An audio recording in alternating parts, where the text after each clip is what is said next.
Ladies and gentlemen, welcome to the Evening Rush right here in Voice of the People, 90.3 FM.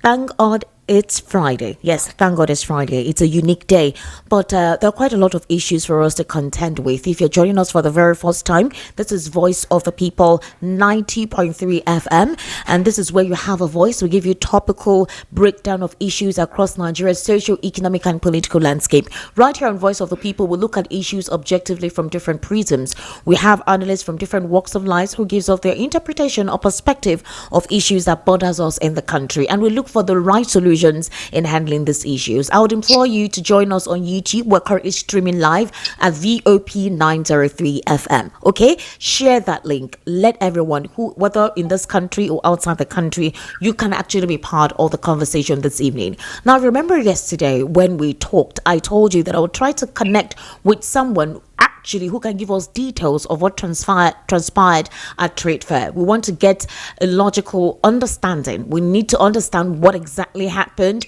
so we don't have hearsay or have different purview as to what transpired. I actually have on the telephone right now Chief Ufai. Chief Ufai, good evening and thank you for joining us today.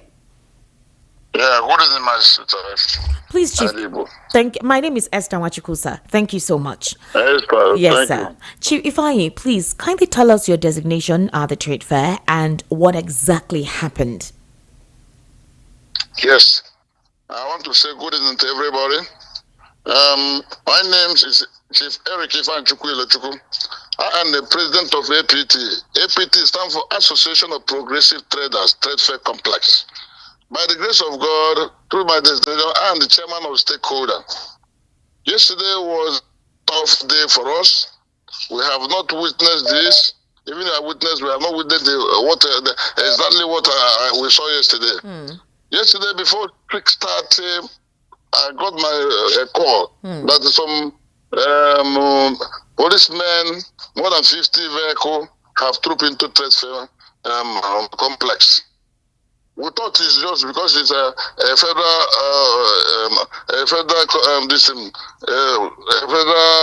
territory.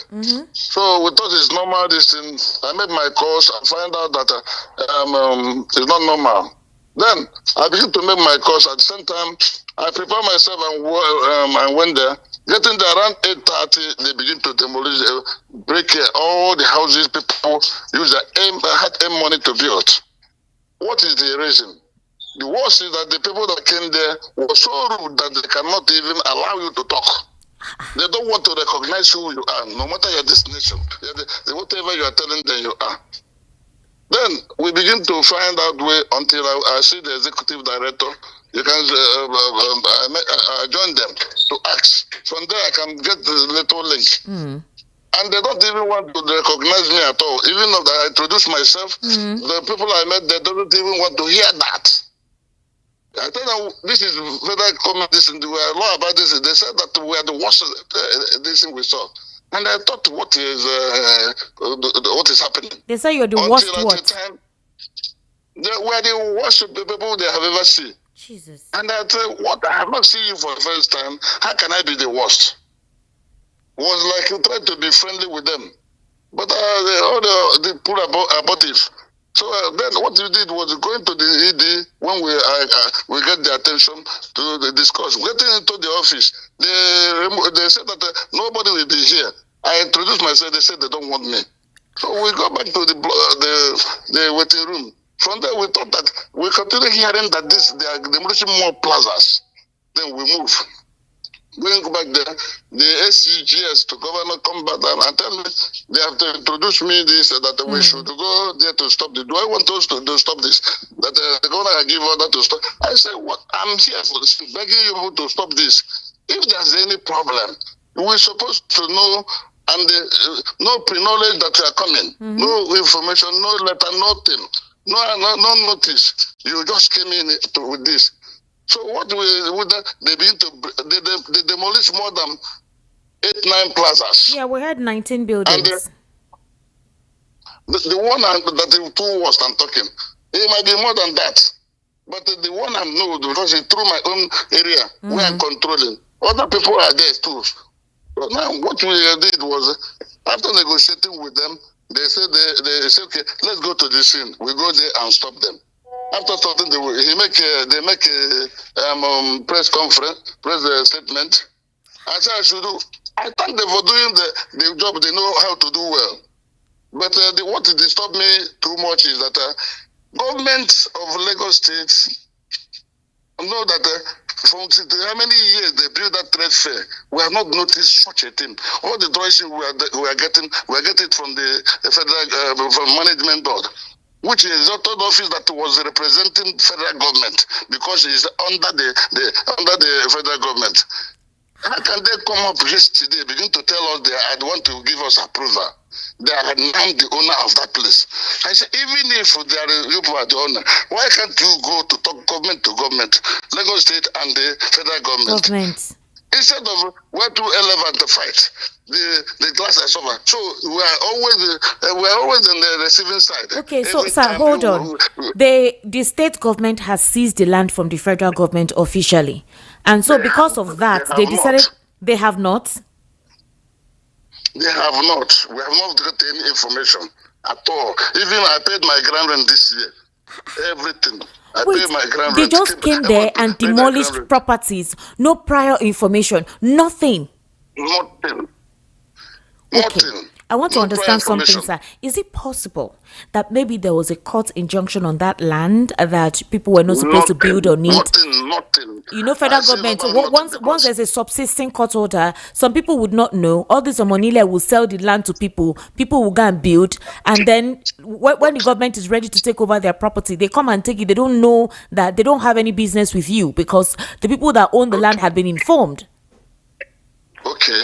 I live in Lagos, I live in Festac. Okay. All this things have been happening. We are always corporate.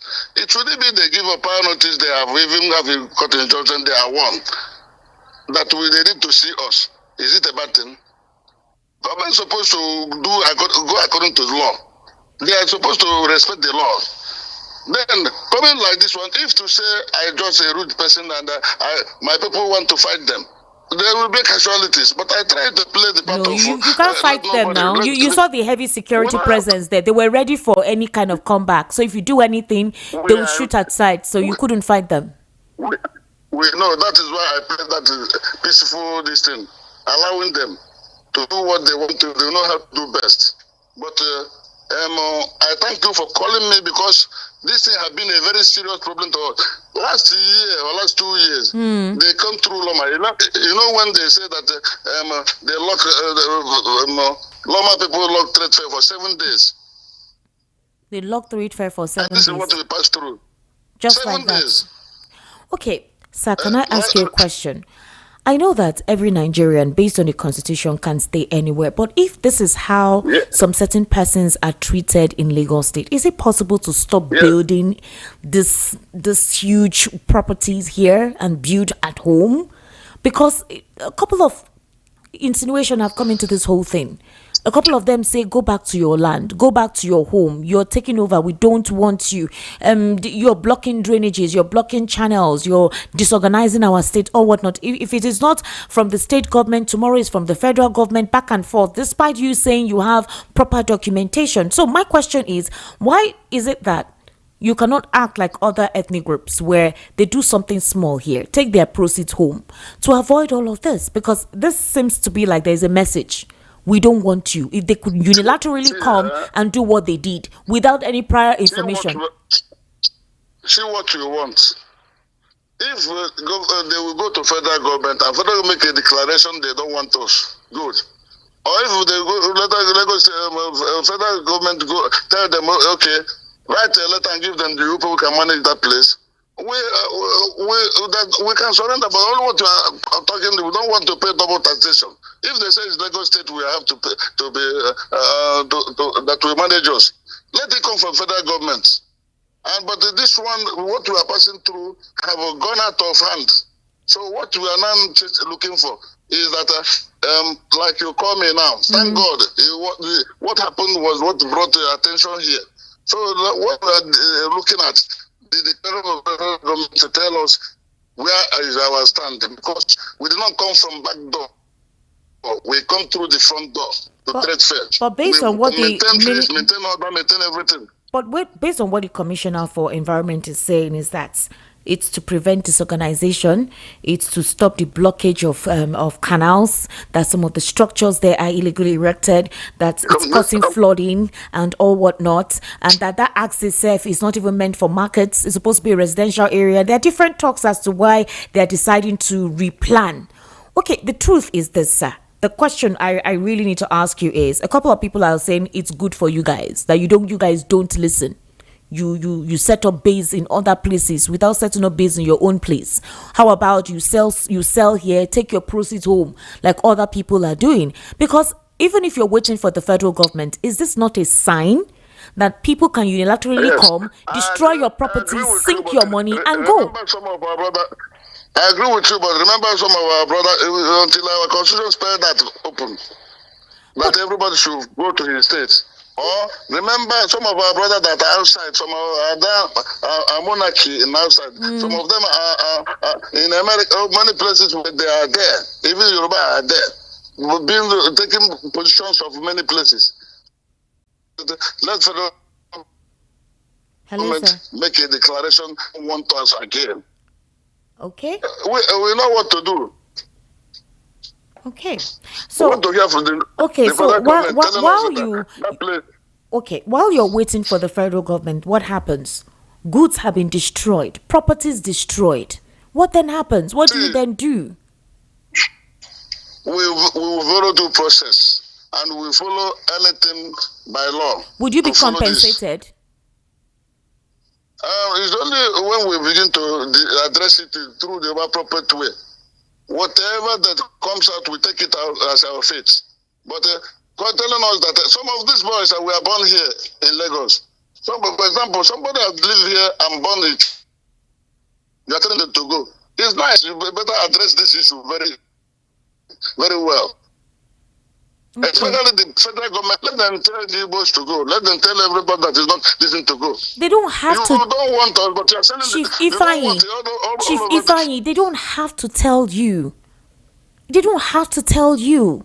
If according to what you're telling me now, that you did not disobey any court order, you did not purchase any land via the back door, you're not blocking channels or drainages, your documentation is appropriate, you are going through the management process with the state government or with the federal government, everything is in order, and some set of persons from the state government woke up with all the armament and security apparatus, came and destroyed your property without even giving you a listening ear. You just told me that they refused to listen to you.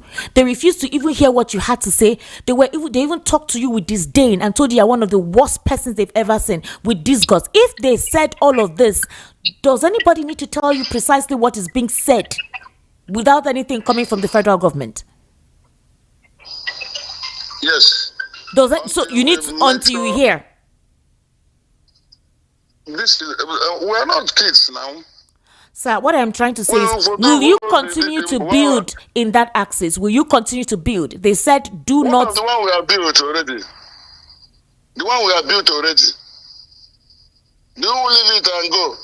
Remember this, what happened in many, there's a story, history is always there. If the history continues, the whole place well, it's a history. We'll clap for them, commend them.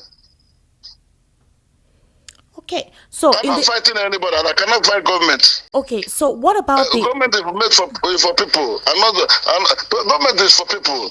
Okay, and to maintain the law and order. All right, now let's go with the constitution. Any Nigerian can stay anywhere in this country. We're all Nigerians. Nobody is segregating. Nobody is saying whatever. Otherwise, if we're operating a regional system of government, that's a different thing.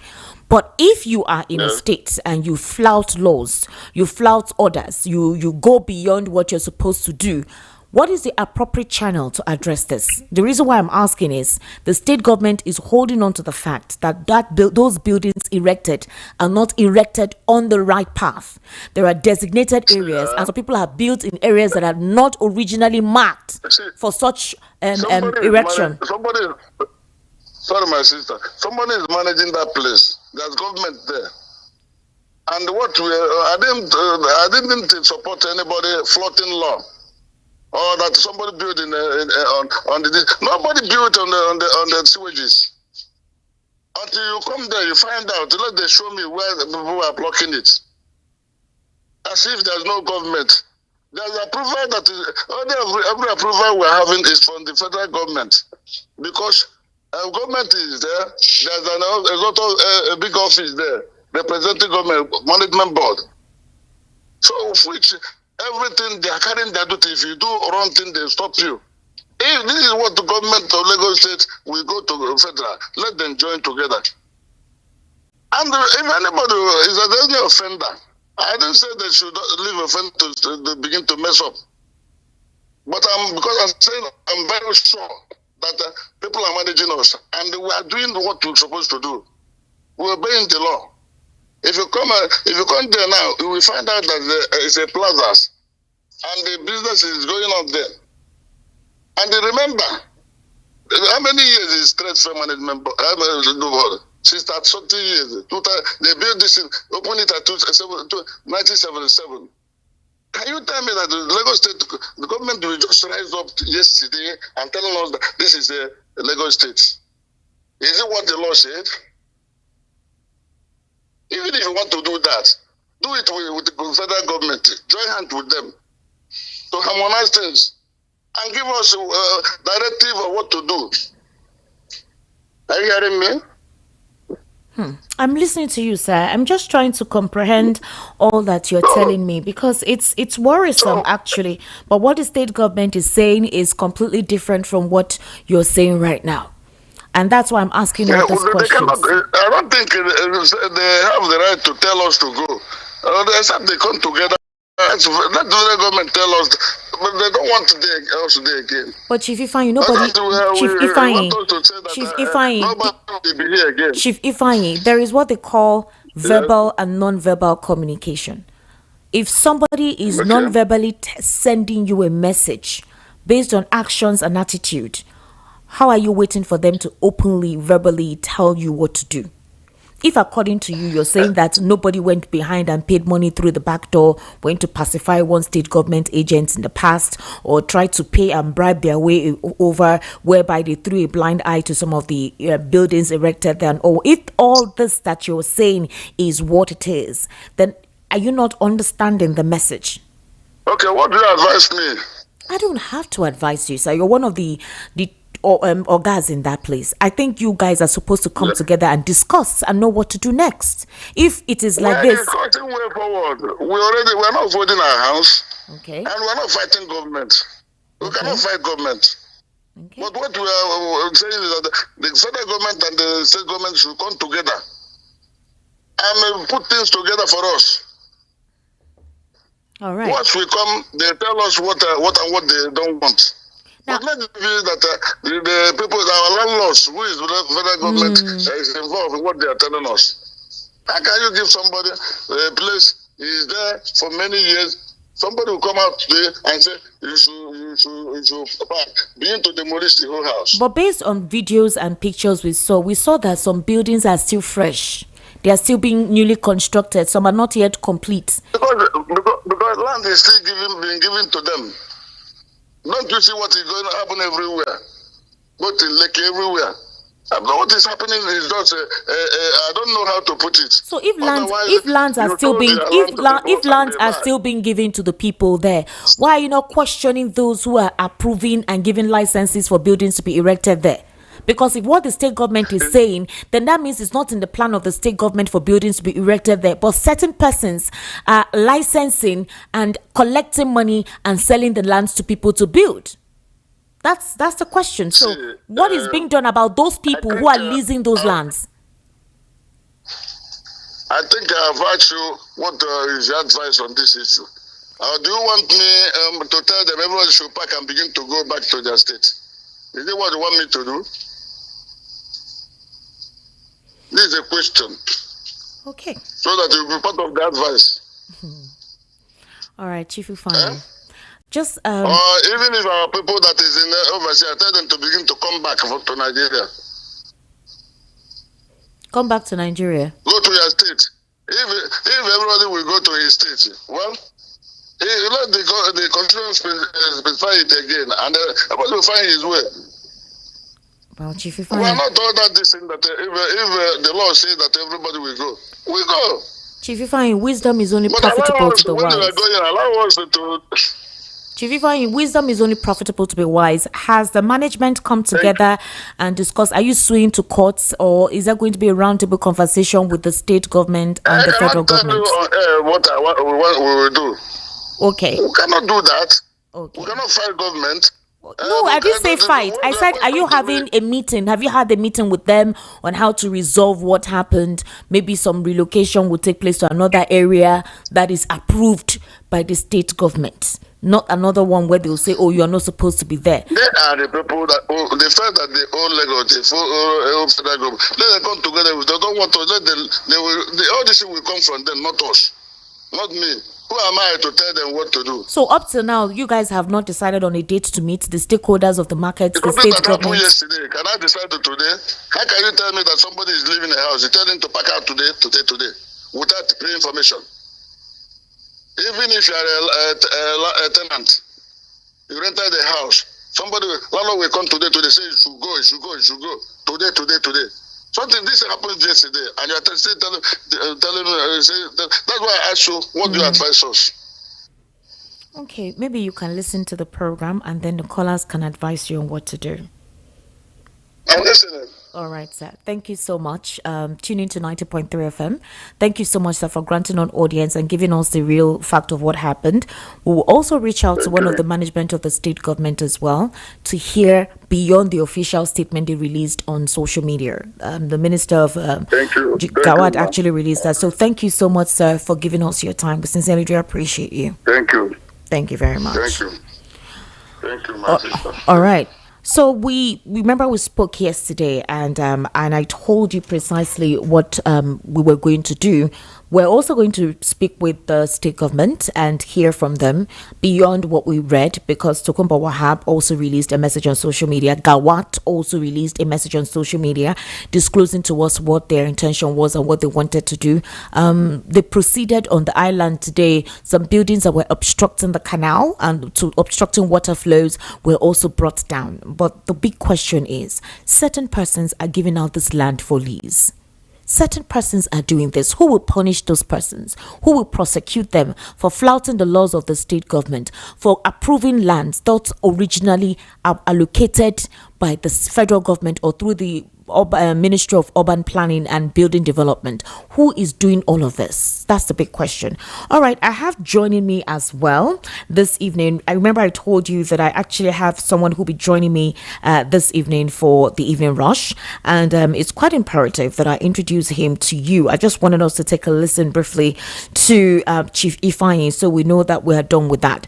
Now, I have Honorable Shadrach Udubai. He's a special advisor to former Governor Godwin Obaseki, and he's joining us today via virtually, actually, and I would actually implore you all to please stay with us while we continue to have a very credible conversation with you. Honorable, good evening, and thank you for joining us today on the Evening Rush. How are you, sir? Hello, sir, can you hear me? Okay, so I'm going to try to call him too as well, so he can talk with us, because we wanted to connect with him virtually via Google Meet, so you can see his face if you're watching us on YouTube and follow up with the conversation this evening. And also have Mr. Lawal Ekundayo right here in the studio. Mr. Lawal Ekundayo, good evening. Thank you for joining us today. Good evening. Welcome to the program. How are you, sir? Not bad. Give glory to God. All right, while I'm trying to establish connection with Honorable Shadrach Udubai, remember that we were speaking, I took a little bit of his time while I was speaking with Chief Ifeanyi. So I'm going to start with you while I connect with him. Mr. Lawal Ekundayo, the president, based on report from Sahara reporters due to their investigation, they said that the government of the day is paying soldiers fighting Boko Haram 1,000 naira per meal as many commanders pocket feeding allowances. That's what the report is saying. Credible sources within the Nigerian army have revealed how soldiers deployed to the northeast to fight Boko Haram terrorists are being subjected to poor feeding conditions, with the President Bola Tinubu-led Nigerian government approving just 1,000 naira per meal for each soldier. And obviously there are pictures of how the meal is. The sources who spoke exclusively to Sahara Reporter said the sum is inadequate to keep them strong and motivated on the war front. The sources confirmed that the administration increased the troops' meal allowance from 45,000 naira to 90,000 naira per month per soldier. It was 45,000 naira before for one soldier. It was increased to 90,000 naira per month. But the money is not paid directly to soldiers' accounts. Instead, the funds are wired to army commanders who allegedly pocket a large portion of it before arranging substandard meals.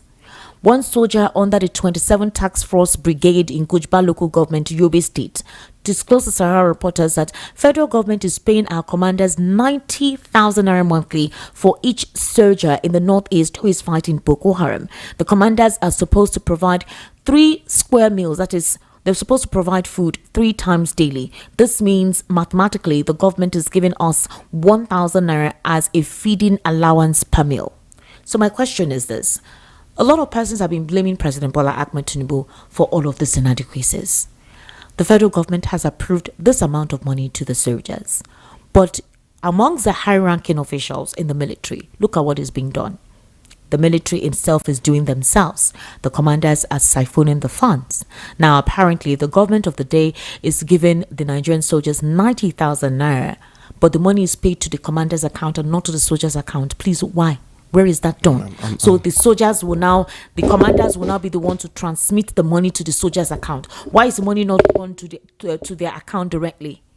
It's serious. Something like that has been going on in almost all the forces. Even in police, it happens to them.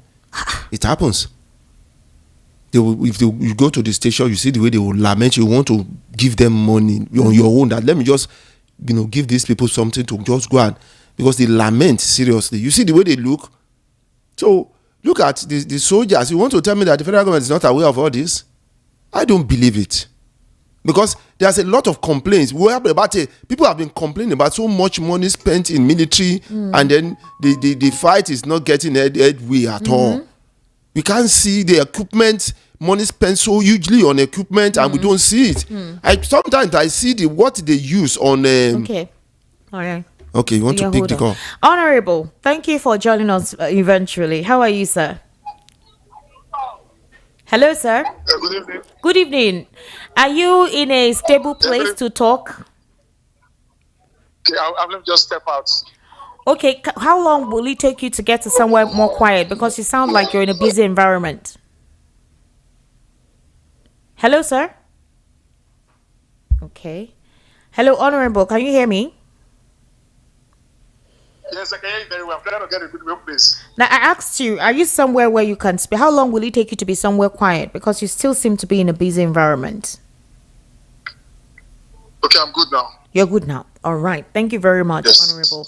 Tell me something. How is your principal doing ever since, he's no longer in office? Governor Godwin Nogegase Obaseki has moved on with his private life, as is expected for every politician who had made meaningful contribution to the growth and development of the Nigerian democracy. Okay. Godwin Obaseki before now, currently now has applied to start lecturing at a university abroad. He has been moving around. He's been overseas in the United States of America. He has been holding a series of meetings, engagement with Edos in diaspora.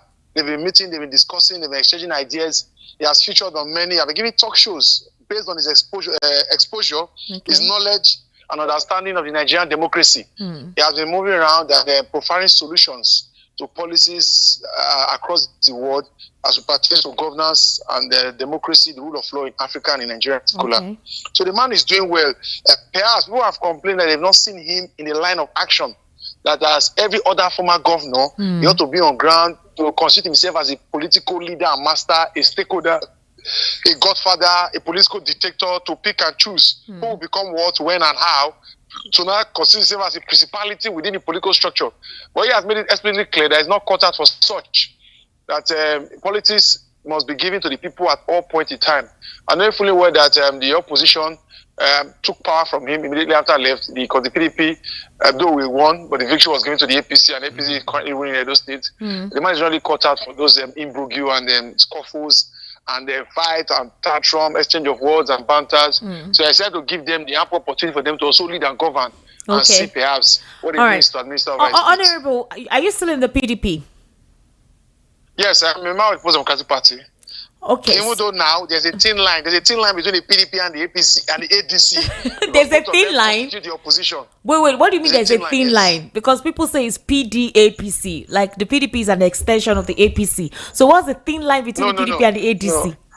No. I said the thin line between the PDP and the ADC, not the APC. Wait, now that's what I'm asking you. I said right now the reality of it is that the PDP is an extension of the APC, like PDAPC. Most of the PDP members have defected to the APC. In fact, the president is actually speaking with one of them and Kwankwaso. There's a closed door meeting that the president is having with them. Kwankwaso is supposed to eventually join the APC with certain conditions, so they're having that conversation right now. You have a Nyesom Wike who has pledged his loyalty to the president. So it seems like 2027, a large percentage of the PDP is on lockdown with the APC to ensure that the president emerges in 2027. So are you in line with the PDAP assistant principal of, No, of course. I'm far from that unholy alliance, because I sincerely do not understand why a party who is out of power we go and weakly align. And we go to toe the line of scruples, politics without discipline, without integrity, without devotion to the rule of law. And then I see all these things happen in time past, where Nyesom Wike being used as an instrument to destabilize the Democratic Party. And we see the PDP at the national level wanting to play stooge, wanting to play like a subsidiary or an extension of the APC. And we see the divisive forces within the People's Democratic Party that made it practically impossible for PDP to throw up candidates, or perhaps to hold a convention, or perhaps to choose its leaders as at when due. Because we all know the tactics of the President Bola Ahmed Tinubu, who to a large extent came into power and decided to ensure that no other opposition survives. We know the agents he has used. We saw what happened in the Labour Party, where even the only governor that the party has been kicked out of the party. But the president has said to us on Democracy Day in the Senate that he has no hand in what is happening, but he's happy to see you guys in disarray. If you were in the president's shoes, would you like to see your opposition strong and foment trouble for you that will make your access to 2027 difficult? Wouldn't you apply any mechanism to weaken your opposition? I'm just asking, is that not a political strategy? So is it the fault of the president if certain persons do not have principles and stay unresolute with their political party, but thereby they are able to align with the president who they're supposed to consider an opposition? I don't know if you understand where my train of thought is coming from. I understand you clearly that there are tactics to be used in politics to ensure that the opposition does not thrive if you're in government or you're in power, but there's some level to which you can go to. So when you play petty politics, whereby you now begin to fund the party, begin to aid them humongously to ensure that some persons within the party now consider themselves as nuisance within the system. So it goes beyond. You don't consider it a political strategy. That's strategization. It's a strategy. That's a dirty tactics. Has politics in Nigeria ever been clean, even from the days of Olusegun Obasanjo, the former president? Has it ever been clean? While Olusegun Obasanjo was president, APC was active, the CPC was active. While Goodluck Ebele Jonathan was active, the APC could come together, they could coerce to form a political party. Parties thrived and they prospered. At least people had the ample opportunity of getting an alternative whenever they feel disenchanted. What we are seeing now is that Tinubu is desperate in ensuring that we have a one-party state. This is only found in dictatorship. He has no place in democracy. Because for democracy to be truly democratic, there must be variety of ideas and opinion. People must have free exit and entry to other political platforms. People can pick and choose who will be their leader, and not be cornered to a point whereby they don't have any other action aside from Bola Ahmed Tinubu. For me, it's a dubious tactics. It's dirty, it's petty, it's irritating, it's undemocratic, it's dictatorial in nature. As to say the least, it's an attempt to destroy the Nigerian democracy, the nascent democracy that we have struggled and managed to survive upon since the return of democracy in 1999. So for me, I do not see it as a strategy or a tactics perhaps. And if you want to call it that, there's a dubious tactics, it's petty, it's criminal in nature. Okay, so why are you still in the PDP then? I'm in the PDP because I'm trying to put together some of the followership. We're trying to chart a good cause so that we're not just living because perhaps we are disenchanted. We have to have legitimate reasons to live. We have said, okay, let us put together the house together. Let us put reverse in those states. Okay. It's peculiar. Our situation in Edo is peculiar because the PDAPC stuff of Yeson Wike, who perhaps were a member of the Political Party, were playing the opposition, is still very glaring in Edo State because they have their footprints, their footholds in the state, using the likes of the South, the Vice Man, that and who we saw vote actively for Monday Okwebolo in the last presidential election. They were not member of the Democratic Party. So I try to calculate who exactly will be in control of this PDP now that that to a large extent we've lost in the state. The leadership is in coma, the leadership is shaking. So when they do the convention, we now know who exactly is cutting the shot. Is this the same characters that has been funded by Yeson Wike? Or perhaps we are able to now control the soul of the party. If the party is now come out, that means perhaps the people who have been to become the leader of the party are persons who are not in line and in them with the PDAPC motto, then we can stand and say, okay, let's continue with the umbrella. But if we see these funny characters, these dubious ones, who perhaps are willing and ready to sell anything for money, we will not want to sojourn with them. We'll move clearly to the ADC and they position ourselves for better opposition. Because we're not scared of it. They are frightened by the thought of opposition. They can't even stand. They don't want to engage in opposition. They feel that a day out of power will make them wretched and poor. But me, I don't believe that politics should be played that way. Politics should be played as a level of integrity. And even the opposition we are offering now is an alternative to constructive criticism and better political practices and better superior policies. So that's what we are doing, and we are ensuring that, as I said, the ADC, who is playing active opposition, and some member of the Democratic Party, at the moment that they come together to issue statements and to criticize the happenings in government. And there are so many clueless policies flying around, both at the national level and in the state here in Edo State. Honorable Shadrach, let me ask you this question. Your convention is coming up very soon in November, right? Hello? Yes. Your convention is coming up in November. Okay, good. In that convention, and there are talks that there are a lot of things that will be done to supposedly shuffle the party. Those who have betrayed the party, it's obvious they will be expelled. Do you think that you have the current set of persons who intend to put the PDP on track ahead of 2027 have what it takes to expel certain elements or certain persons that have weakened the formidability of the PDP? Is there a possibility of that happening? Yes, we are struggling. For me, it's still a dilemma. I cannot say clearly if we're going to win or if they are going to win. Because we're seeing party chieftains come out in public domains to say they are endorsing Tinubu. We saw a delegate, the governor of Osun, they come out in public domain to say yes, it's a, because he knows that he has his election coming up very soon. And he's troubled that Tinubu may rig it against him as he did in those states. We've seen they come at the public domain to say wearing a PDP cap, attends an APC rally, and endorses Tinubu for 2027. We've seen many of these actors, funny political actors, come out to make such derogatory statements. We see Wike, who is rather struggling for President Bola Ahmed Tinubu. So we do not know exactly who will win when the chiefs are laid down. We are just hoping and praying that the thing does not go that way, because ordinarily PDP has lost some trust among its members. There have been some integrity, moral questions. Some integrity has been eroded. Some trust has been eroded. So that's why many of us are watching for the last lap to see what is left of the party before we go to join forces with the ADC. Because before Atiku left the ADC, PDP made it practically impossible for us to hold a convention. Because Tinubu wanted his agents in the people to ensure that the people of the Democratic Party cannot throw up a candidate. He also had his agent in the Labour Party to ensure that those in the Labour Party cannot bring forth Peter Obi. So Peter Obi was stranded, Atiku was stranded. It was because of the twist of fate that we were able to clinch this ADC. And we know the troubles they are still facing. He tried to put together an ADC. Honorable Shadrach, hold on. Do you know why I have a problem with you blaming APC or blaming Tinubu? It's normal for him to acquire any political strategy to ensure that the opposition is weakened. My issue is about the opposition themselves, who lack principle. Because if you are a principled party member and an opposition approaches you and say, I want you to mutilate your party, I want you to instigate and foment trouble in this party, I want you to work for me and sell secrets of your party to me, I promise you this and promise you this, and you agree. Doesn't that actually speak of the integrity of those individuals in the PDP? How is that the fault of the president? I'm not speaking for him, but I'm just asking, because like I said, if I'm currently actively in politics, I will do all it takes to crush my opposition. That's just the truth. For me, there's an issue of there are the other parameters that must be considered. It's not just the idea of if they say come and destroy your party, you are willing and ready to work. We've seen that even if you choose to stand by your party, you choose to campaign, you choose to mobilize, conscientize votes, and mobilize vote to the ballot and they vote. Tinubu has what it takes to steal the mandate and announce anybody. You go to court, they need to see all forms of judgment. There is no reflection of justice. The legal jurisprudence, the judges, the Supreme, the appeal, or the High Court, they will see. They will see the legality of the matter, but they will begin to focus on trivialities, focus on technicalities. Like what happened in Edo State. Judgment that that one person. So there's a fear, there's a public fear that even if you do not align with this man, the man has the knife, he has the yam. If you go beyond that, there's another prediction to say, currently now they weaponize poverty.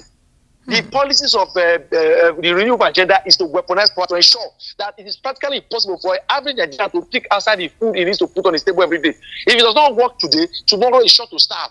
So because of that high level of weaponization, multiple taxation and levy, the near absence of government welfareism at any level, even the ones they do is just a charade where they share money to audio people who do not exist. Because they're just all of those things put together makes it practically impossible for the opposition to even mobilize citizens for change. And no matter the draconian policy that Tinubu brings on board, it is even hard for any Nigerian to leave his job and come out to protest. Why are we not protesting today? Why are nobody making noise? Why is the only person now having right to protest in a nation of about 20 million? Where we see there is pervasive hardship, there is unemployment, double-digit inflation, there is insecurity widespread. Nigeria has the highest number of people living without electricity in the world. Nigeria is the headquarters of poverty. All the indices of backwardness is here with us, but yet nobody is speaking. Because poverty, they weaponize poverty to ensure that Nigerians can't live above water. And then you can't even make any noise because they have the apparatus of state security. They can molest you, they can oppress you to submission. A couple of 2 weeks ago, about 3 weeks ago, I went to hold a rally in Edo State. I was invited to the DSS. That means to show that the opposition can never gather. So when they begin to use all these oppressive tactics, they add. You were invited by the DSS. You were invited by the DSS for a rally. Yes. I don't understand. We proposed to do a rally on the September 21st. Okay. And then you were invited by the DSS. We had proposed in Edo State to hold a rally. Yes, they said we cannot hold that rally, that the rally cannot stand. That we are trying to repeat the Nepal insurrection in Edo State, that the state is already filled with tension, political tension. And even the APC members who boasted openly that if we, the PDP, should assemble anywhere around the state, they will come and they will beat us, they will shoot us, they will make sure somebody die, that they will be looking for us. The DSS didn't invite any of them. But it was we wanted to hold the rally that the DSS invited. So for me, I've seen this thing from different corners. So people make it look as though that the man is... If Tinubu knows, you can take it to the bank. If Tinubu knows that people will come out and vote, and on the basis of their votes, that's why Nigeria will decide who will be their president in 2027. Tinubu will not be leading the way he's leading, because he knows that the people will not decide. The people cannot determine whether he will be there or not. He is the one to choose whether he will be there or not. That's why he's leading the way he's leading, and that's why he's playing this kind of dubious and dirty politics. No, he is not a god now. You can't speak with certain like that he knows. You can't determine how things will take place. He's a human being just like you. Wait. Oh, go ahead.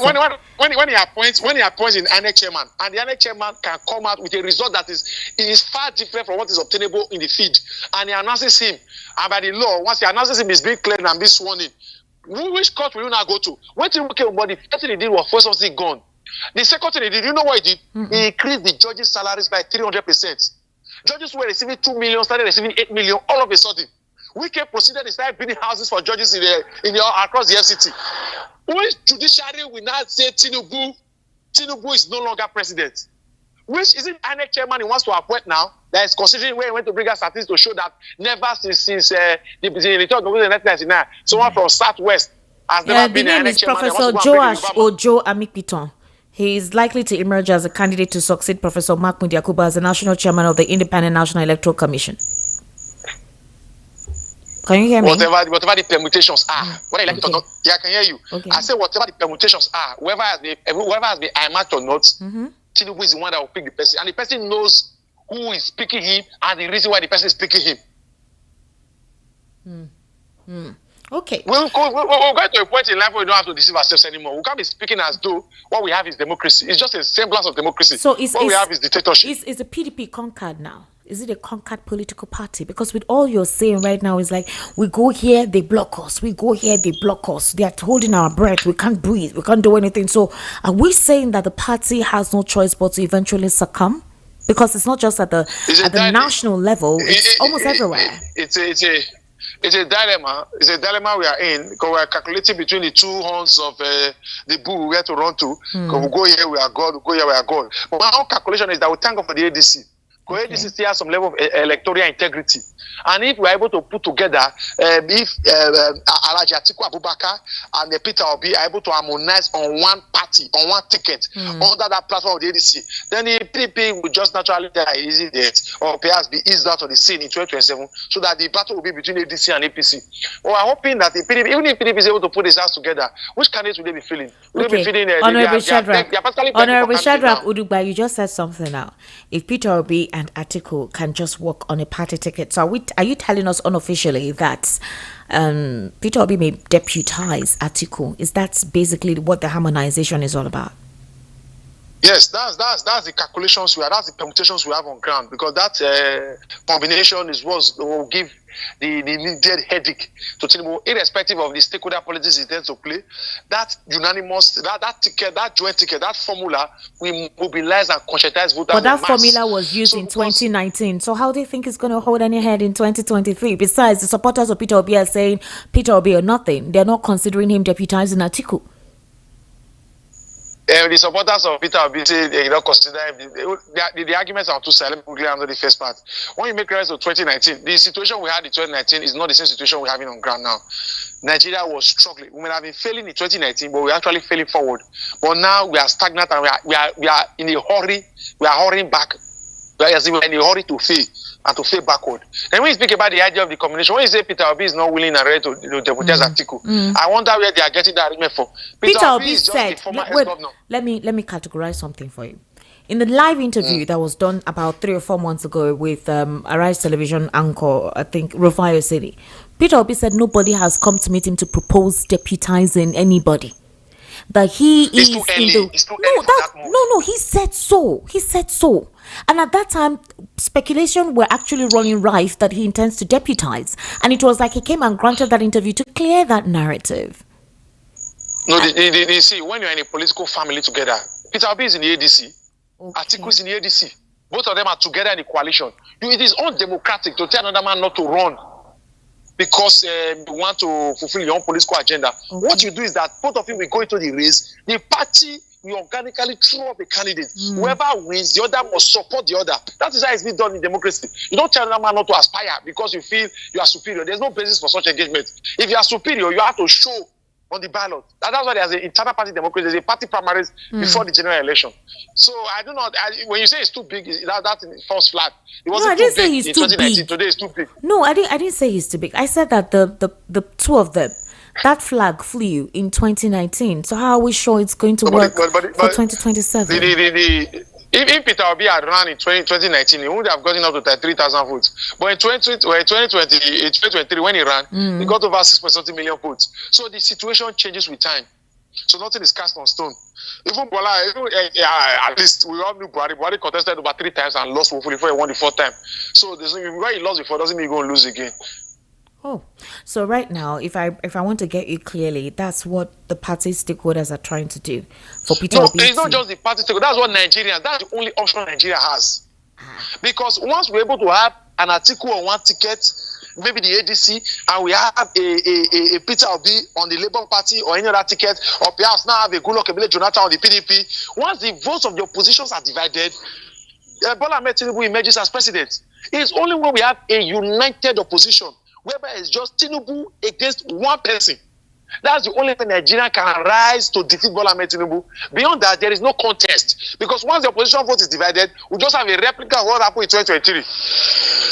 Okay, so my question now to you is, now that Jonathan is coming into the picture, the supporters of Peter Obi are begging Jonathan to please not come into the picture, but to just support a Peter Obi, because, you know, Peter Obi obviously loves Jonathan and may literally do whatever it is Jonathan asks him to do. We heard talks that Jonathan had called him to say, you know what, drop your ambition, shelve it, but I'll give you a very good role as a minister for economy if I indeed emerge. There are other talks that, okay, Jonathan may not join the ADC, but join the PDP. And a certain population in the north actually prefer Jonathan because constitutionally he may not run again after the first 4 years. There are a lot of talks, but Peter Obi himself has not disclosed anything to either say he is deputizing or not. He said by November he will let us know the political party he'll be running with. And right now, Atiku is already campaigning as presidential candidate for the ADC. So if that resolution is not met with Atiku and Obi in one ticket, or Obi decides to run with a different political party, because I heard the ESCOs of the ADC have told Peter Obi and El Rufai to put their 2 feet in the ADC. Otherwise, they risk being disqualified. So they need to make their intention known as soon as possible. So my question is, if Peter Obi does not agree to deputize, or what's his name, Atiku Abubakar, and decides to run with another political party, then what happens? When the opposition votes will be divided and Bola Ahmed Tinubu will return as president, there's no magic about it.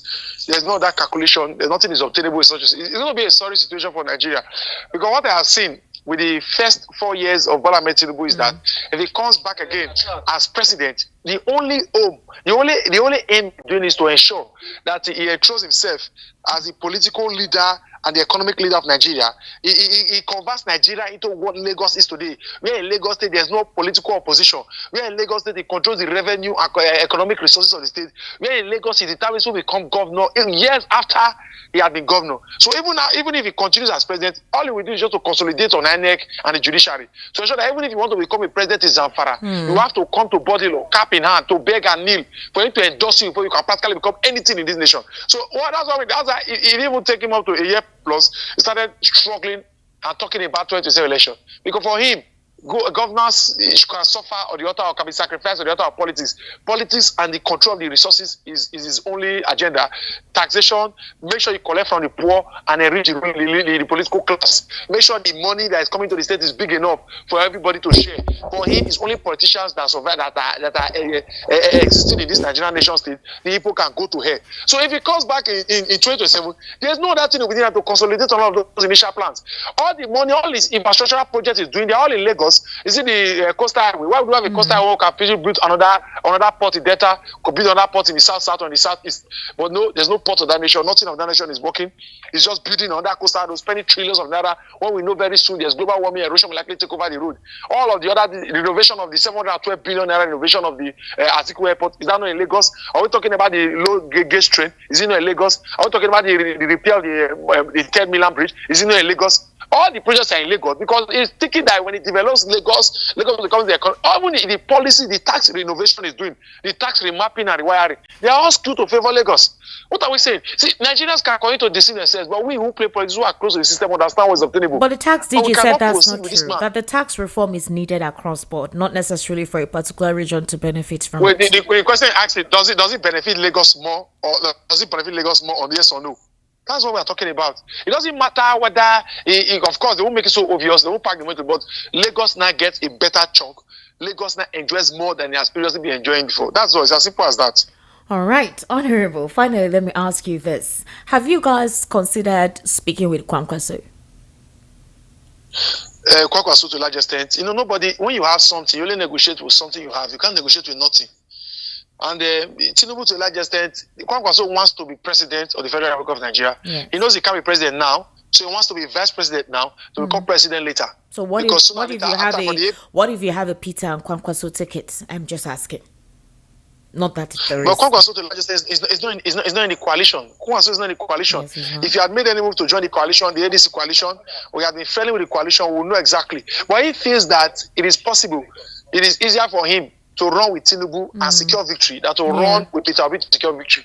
He understands the parameter. And that's why he's angling to ensure. And Tinubu also knows that if there's a man in the north that is bigger than Buhari, currently speaking, is Atiku Abubakar. Atiku cannot run with him as vice. The only person left is Kwankwaso. Kwankwaso is bigger than the Shetima he has there. No matter the intelligence of Shetima or perhaps the alleged control he has in the north, it's nothing compared to that of Rabiu Musa Kwankwaso. So the permutation for them is that for them them to have an increase in strength and capacity, what they need to do is to bring Rabiu Musa Kwankwaso in as a running mate. Look for somewhere to drop a Shetima. Because Shetima appears to be slightly too ambitious. Because if Shetima should run with Tinubu now in this 2027 and comes, when is 2031, Tinubu, Shetima will want to now become president. And by then it will be too big and too strong to be cut to be reduced or perhaps. I don't say Ahmed Bola Tinubu handing power over to Shetima, because Shetima is too independent minded to be trusted with such power. Tinubu is there want to look for a pliable human being, like a vegetable, someone that does not have a political stature, a clout. Because that's what they do. In Edo State, that's what they brought. They brought Monday Okpebolo. You could look at Monday Okpebolo clearly. Have you not been seeing the videos going around? The man practically knows nothing. He's clueless in all totality. A man who said that the Edos in UK are 2 million. A man who cannot read the budget figures in his budget. What is that? What we get in Edo State is far from what we previously anticipated. Those are the kind of people APC brings to power. The people that don't have requisite competence and character, people that cannot for themselves. So that when a person is there, he will be seen coming to media to think with their brain.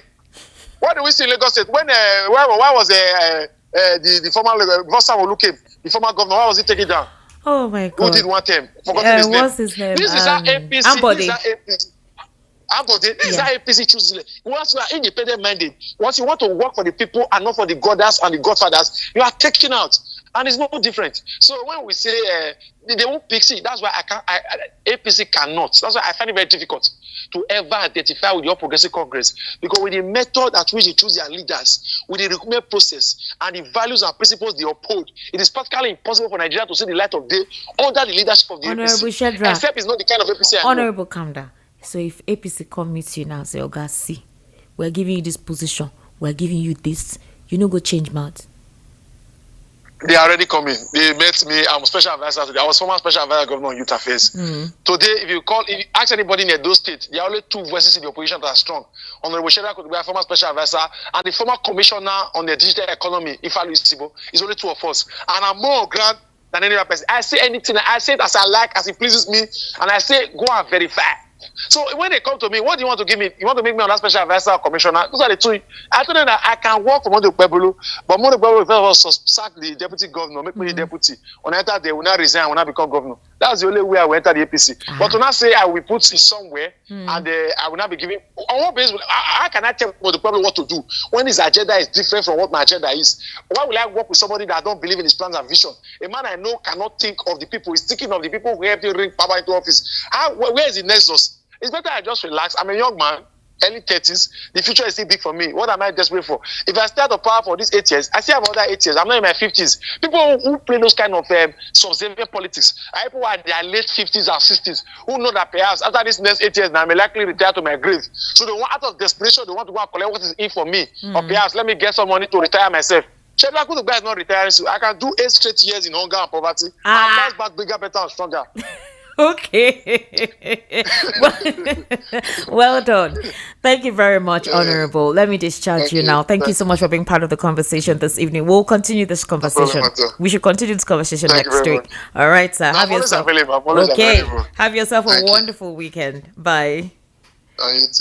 All right. That was an interesting conversation with Honorable Shadrach Udubai, former special advisor to former governor of Edo State, Godwin Obaseki.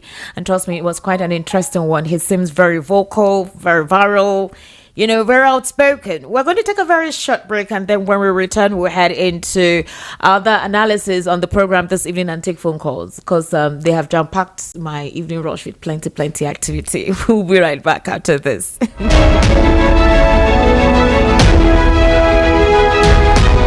It's time to take the next step toward your dreams. Admissions are now open for the October 2025 and January 2026 intakes at Lancaster University, Ghana. Get ready for a world-class education, global opportunities, and an unforgettable experience right from Ghana. For more information, contact us at +234 0701 708 9214 or email us at nigeria@lancaster.edu.gh. Apply today and begin your journey to success with Lancaster University, Ghana. Your future starts now.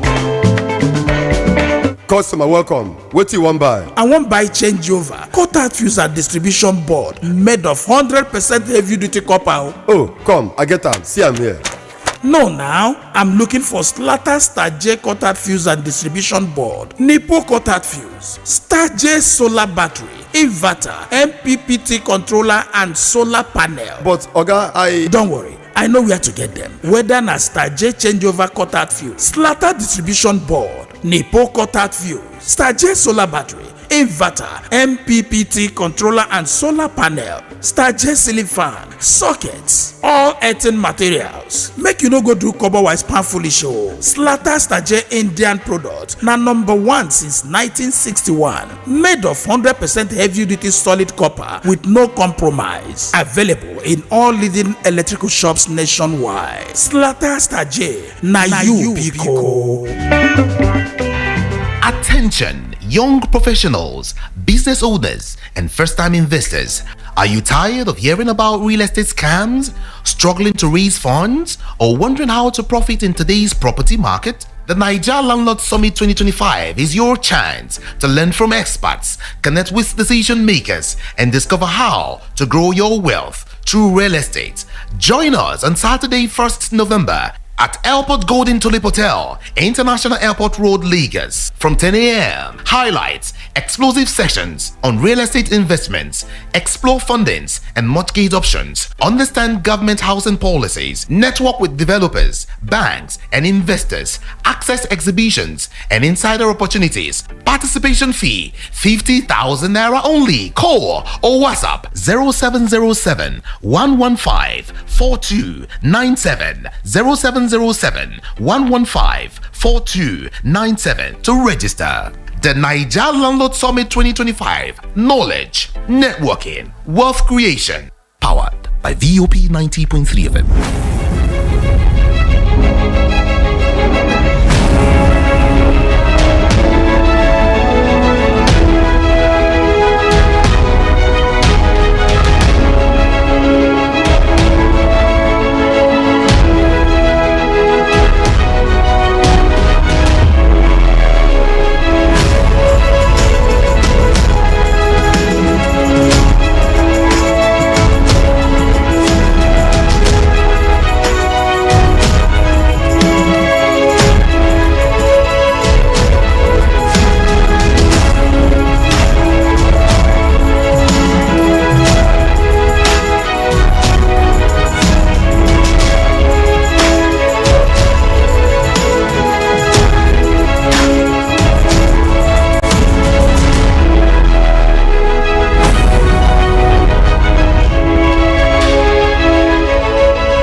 Thank you for staying with us. This is the Evening Rush right here on Voice of the People 90.3 FM. And I currently have right here in the studio Mr. Lawal Ekondiro and Mr. Tony Bata. Good evening, gentlemen. Good evening. Thank you for joining us eventually. Thank you.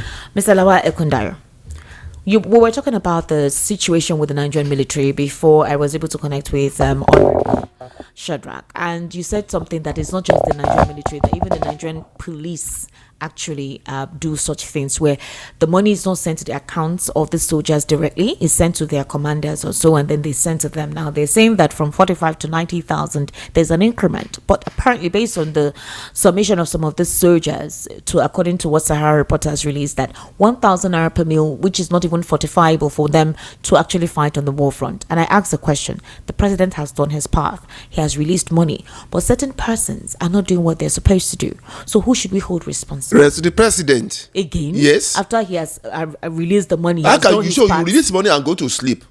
Did you release money to buy that yacht and go to sleep? Or did you release money to buy the aircraft and go to sleep? You release money for something to that, then you go to. Are you telling me that is that the way it works? Is that the way to manage an organization? You release money and then you go to sleep. You don't even want to know whether the money gets to the end to where you want or not. No, that's not the way to know. One thing is this. Those soldiers, they are there for a purpose. You release them. Normally, when they release the money will get to the head. The head will be the one to pay it. and then you go to sleep. You don't monitor whether the money get to them or not. This thing has been going on for long now, and then you are now telling us whether is it the president's fault? No, you have to monitor to make sure that it gets to the end, and this end is not getting it to them. And then you are telling, is it not the president? Is it president's fault? Of course, it's president's fault because he appointed all these senior officers. And you have the ESCC, you have ICPC, you have all this. They don't go to those areas. You want to tell me that somebody told me that before ESCC can act, you have to write to them. Yes, you have to write a petition, I heard. And you are telling me that organization is a normal organization. Why you need to write to them? Like FBI, do you need to write to FBI before FBI could investigate you? Okay, look, are you telling me that where in the bank it is written there that the moment you transfer certain amount, automatically your details go to ESCC? For what? For them to look at it or collect their own share? Is that the purpose why they do? Or to investigate you and see whether what you have done is legal or illegal, and they act. They don't need your consent to act. So now you are now telling you, at first, to get those soldiers, they are already under fed. You can't tell me 3,000 naira will feed a soldier. The soldiers said that the food served is barely edible, lacks the nutrients needed for soldiers risking their lives at the front line. We see the way even the majority of the soldiers cannot even eat this food because there's no nutrients, but they expect them to even fight their equipment when they come. How many of them? Until recently, the feeding allowance of 45,000 was paid directly into their accounts, giving them more control over how they were fed until recently. But since the increment to 90,000 under President Tinubu's government, the system was changed, leaving soldiers at the mercy of commanders. The president came, increased it from what it was, 45 to 90,000. Initially, 45,000 was going to their account directly, but when the president came and increased their money, it was no longer directly to them. That, under his government, the soldiers were at the mercy of the commanders. Who changed that? That's it. That's what we are asking. Who allowed that? That's it. You can see a lot of disparities, a lot of disjunctions, in loopholes for monies to disappear. And you want to tell me that nobody, so the heirs and every other that are supposed to be aware are not aware of what is going on? A child complains that he doesn't get food on the table each time. Father said he pays mommy money to buy. What would that say? It's not my business. I've already give your mommy money to go and feed you, go and fight your mommy. Is that what he's saying? Mr. Tony Bata, one of the soldiers revealed that there is an official food timetable from the headquarters of Operation Hadinkai in Maiduguri, mandating that all troops across the northeast eat the same meals, but commanders in remote locations do whatever they like and serve low quality rations. In fact, he said from that particular that even Almajiri cannot eat the kind of food they are eating. Esther, there was a time I had a very sensitive information about the Nigerian military. From the time of Jonathan, I wept for this country. I wept for this country. That the militaries, they are suffering. And what is happening is that when you like Mr. Ekunda is saying, everything rests squarely on the Commander-in-Chief of the Armed Forces of the Federal Republic of Nigeria. Who is that person? The president. But he has increased their money. Let me come in. Even Jonathan himself, that was some information. You can't reveal it here because it's so pathetic that you say, do we have president? And coming to Bola Ahmed Tinubu, the president of the Federal Republic of Nigeria. See, what APC is doing to Nigerians is, the more you look, the less you see. They can increase it. This is what Tony is saying. They can increase it in order to show the military we have increased it with the connivance of the head of this, and they know how much they will need. And who's supposed to probe them? He will not probe them. He will not act.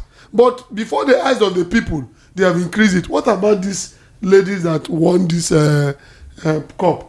I think we are told they gave them how many millions? Have they released the money? And not only this one. So, to tell you the truth, Nigeria has deteriorated to every sector of this country. Okay. Even in security. So we blame the president. They are playing with the life of Nigerians. They don't love us. Mr. Lawal Kondai, when we went on a break, you were saying something about the trade fair. You were here when I spoke with Chief Ifeanyi. Mr. Tony Bata wasn't here. And you said that you understand how that place works. But my question is, Chief Ifeanyi said that they didn't do anything through the back door. All the buildings they did was approved, and it's a federal government property.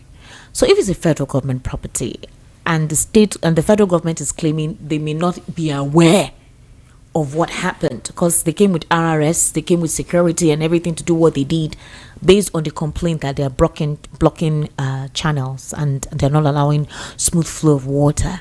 So what is the conspiracy theory behind this? Because I had to ask, I said, if there is a body language of certain person saying, we don't want you to continue doing stuff here.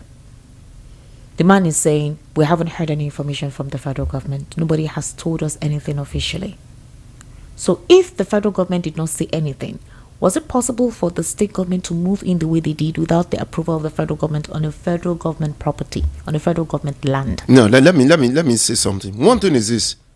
Let's just face the reality. All right. Those buildings are not shackles. Okay. They are not huts. They are not made of mud. They are big giant buildings. Yeah. You want to tell me that people are building in that place illegally and the government was not aware, where they have their agencies at every area, every local government, every area you see their agents. Lagos Building Control Agency. Yes. Immediately, the moment you start building, you see that will come and mark that area. We saw some of them. We saw some of the structures with that red mark. I'm not talking about when they are finished building.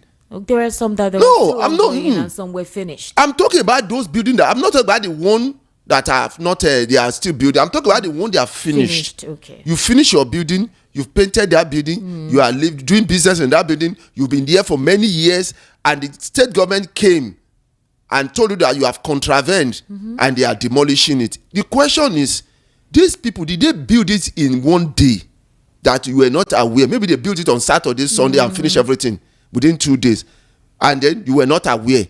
For you to build those structures here, I've been there many places, many times now. I know this place very well. If you see big structures here, I saw that beautiful plazas. All these things have been there for years. They don't say anything. You want to tell me that the government was not aware that people were building structures there before they completed it, so they just saw it suddenly and then they came in and demolished it. Even when you are not aware and they built it, the moment they are inside there, you have to go to court to get court order for you to come in. You serve them. So was it right for them? Then you just come in as if the government itself is above the law. Is the government above the law? He was trying to introduce himself to them, and they looked at him with disgust, like, who is this human being? That's what they do, that because they have the instrument to, and they use it to intimidate and suppress people. You can't tell me, okay, even if you have a building, I've seen areas where they mark building for demolition. Maybe the building is structurally bad, deficient. You see, they first of all mark it for demolition. They write on it, demolition, everybody should vacate. Before they will eventually, it will take time before they will come eventually say they want to come and demolish. Talk less of structures that you don't have issues with. And then you just come overnight, and they did it to Ogoroshoki now. You saw what happened. How many months ago we were talking about the Ogoroshoki case?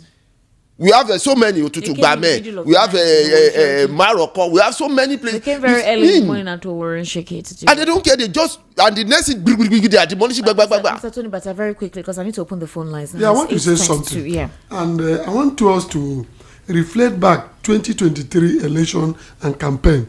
There was a audio. There was audio messages that was going around where the president, vice president, the president Kashim Shettima and one of the governors of Ogun State, they were discussing. He said something in that video, allegedly, that they would deal with certain people.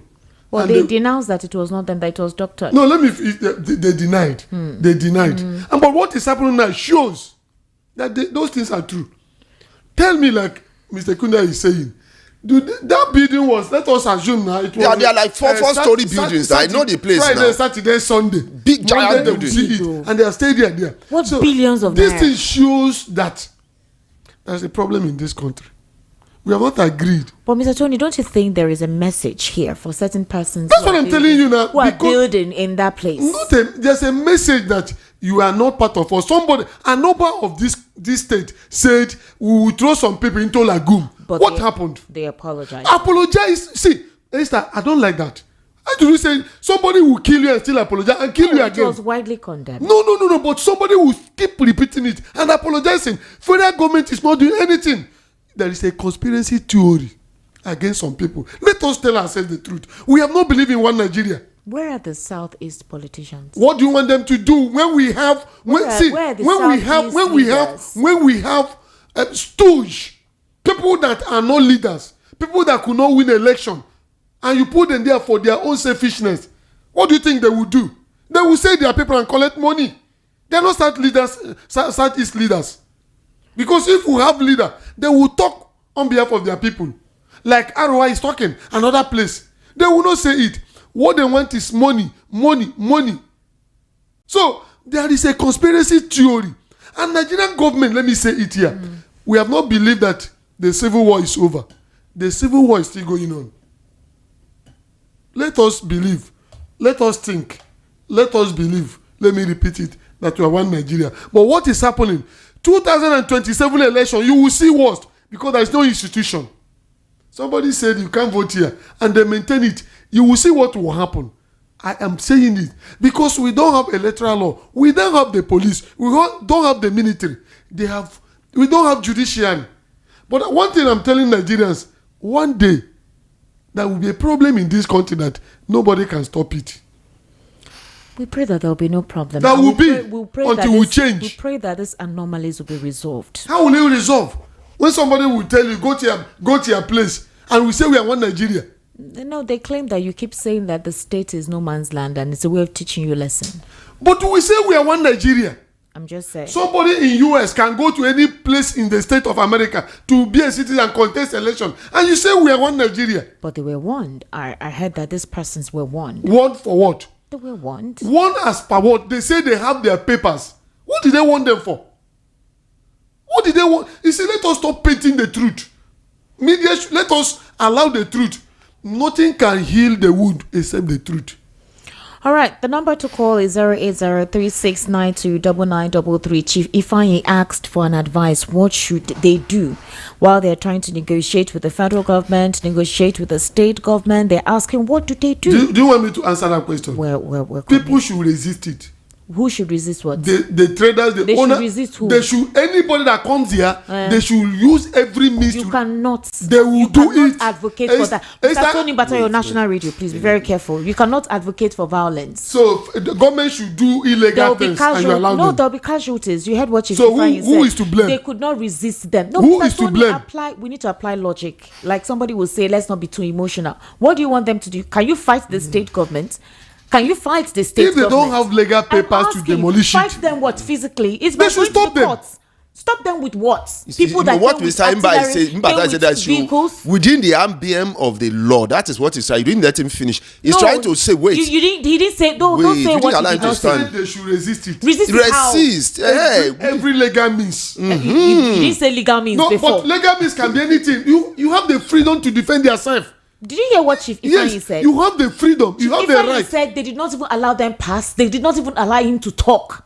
They were ready for any form of resistance. So who are you people to blame? Would have been hurt. When people resist, when you want to intimidate them. Are you not listening to what I'm saying? I am listening to you. Okay. Well, let's listen. Let's take a listen to our callers, and based on the conversation we've had this evening. The number to call is 08036929933. All right, 08036929933. The WhatsApp number is 0817-1756-338. Please just restrict yourself to a minute, okay? Thank you very much. Hello, good evening. How are you? Good evening, Madam Esther. Good evening, sir. What's your name, please? Mr. Sunday.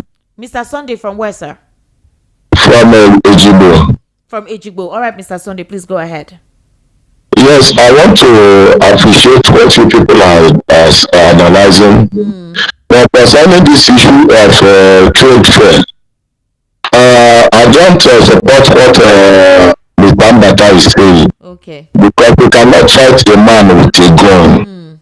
If not, if you try, there will be many casualties. According to what Chief Ifeanyi said, let them follow it constitutionally. Okay. We understand the language that they are passing to other tribes. But we can't just fight them with empty hands. Okay. Let us follow it gradually until we reach the conclusion end. Okay. Nothing is permanent.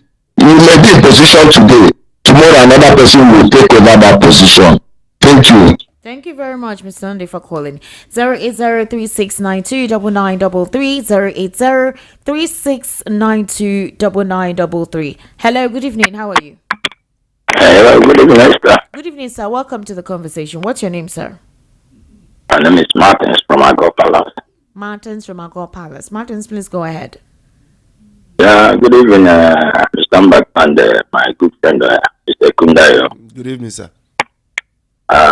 Thank God for you people who has been forthright in speaking the truth. But I just want to comment first and foremost on the intercourse of the discussion between Esther and Mr. Ifeanyi, the man from Trade Fair. Yes.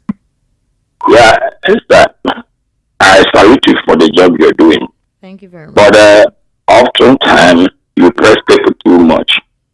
There is no, I say you press people so much when you are interrogating them. You press them with questions, and even pushing, and the person is trying to struggle, you're pushing.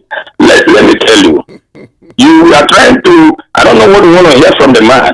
They are giving you body sign. What you do? Are we not in one Nigeria?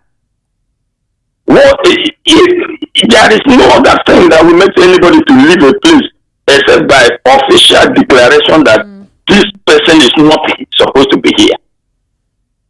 There is no way you can tell somebody who is doing a business or working somewhere and another person come with intimidating attitude and you are telling the person you didn't see his body sign. What body sign? Let the ruling government from the federal level, because I know that this is a conspiracy, this is an agreement from the federal level. Since Tinubu took over the leadership or the rulership of Nigeria, things has gone to so worse. Tribalistic tendencies has gone so worse. All this kind of thing has been so magnified that there, in fact, it is growing every day and every day. But let me tell you, whatever anybody is doing, there is always an equal reaction that will always come. When you do something, forget it, it may take some time. It will bear fruit. And that fruit will be, when it bears fruit, you won't have any other option but to reap that fruit. Lagos, our state. Very soon, or whenever it will happen, I will know whether it's not the human being that constitutes a state. I will know that whether it's not the human being that constitutes the wealth of a state, whether it's the land, the water that we are there, and the Igbos came and buy them and they develop them. I will know. Because when they are pushing, if we get to a point, it will surely explode. Let them keep pushing. All right, thank you very much. So when I was talking about the body language, I wasn't necessarily referring to the body language of in terms of reaction or non-reaction. I'm saying that there is a message being communicated. If you don't understand the interpretation of that message, then I don't know what else anybody can do or what else anybody can say. So I think he understood where I was coming from or what I was saying. Maybe you do not understand, but I would not spell it out. Wisdom is profitable for the wise. All right. Hello, good evening. How are you? Hello, Esther. Good evening, sir. Welcome. Turn down the volume of your radio, please. Okay. What's your name? Appreciate you. Yes, what's your name, sir? Evangelist Israel. Evangelist Israel. Calling from where, sir? Yeah. I appreciate your topic. Sir, your radio is still on. Your radio is still on. I can hear the echo. The issue here is that the man at the helm of the rulership is a tribalistic man, and they want to deal with certain people. There's no way you can bring down the first-story building without notification, and we let them to leave. If they refuse to leave, that notification before God will stand against them. God will say, don't resist an evil man, because if you resist him, you too become an evil person. But when you don't resist him, God will go to action. So if they want to burn trade fair, leave them, because your life is more important than the wealth. Don't die because of wealth. Now, a man that is alive will make wealth. Nigeria is not the only place God created. If Nigeria is not good for you, you leave. But God will fight. Because a wicked man doesn't know that God is watching him. The wicked man never know that God is watching him. If you have opportunity to go to treat a downtrodden, God is waiting for you. In the book of Isaiah 33, he says, woe to him who deal with people. God said there, I swear, if you stop dealing with people, I will deal with you. Go to Isaiah 33 verse 1. He's here. So people should not fear. God is watching everybody. Nobody can escape God. So people should rejoice when wicked man come to them. That's what Jesus said. Everybody must receive what you do to neighbor. Because everybody you see is God. Everybody you see on this earth is God. So whatever you do will come back to you. 100 fools. Luke chapter 6, 36, 38. Whatever anybody do to one person, God will find somebody to do to you 10 times. You cannot escape God. Let them go and rejoice and drink drink whatever they want to drink and thank. All right, thank you very much. 08036929933. That's the number to call. 08036929933. Hello, good evening. How are you? Hello, good evening. Good evening, sir. Welcome. Hello, sir. I'm Brother Emmanuel from Oregon. Emmanuel from where, sir? From Oregon. Oregon? Yes. All right. Well done, sir. Please go ahead. The case of Nigeria is a story that I think Nigeria is supposed to be selling the story told about Nigeria, exporting it, because the story about Nigeria is so much that somebody can just be talking and be able to exhaust.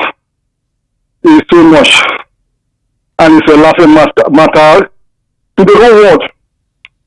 The case of Nigeria is something that is just like a similar case with the story of the INEC. Nigeria is not independent yet from their colonial master. All right. And all the whole thing that we are seeing is as a result of that. The INEC, who is supposed to be independent, are being appointed by the president. What do you think that will happen? Why can't you?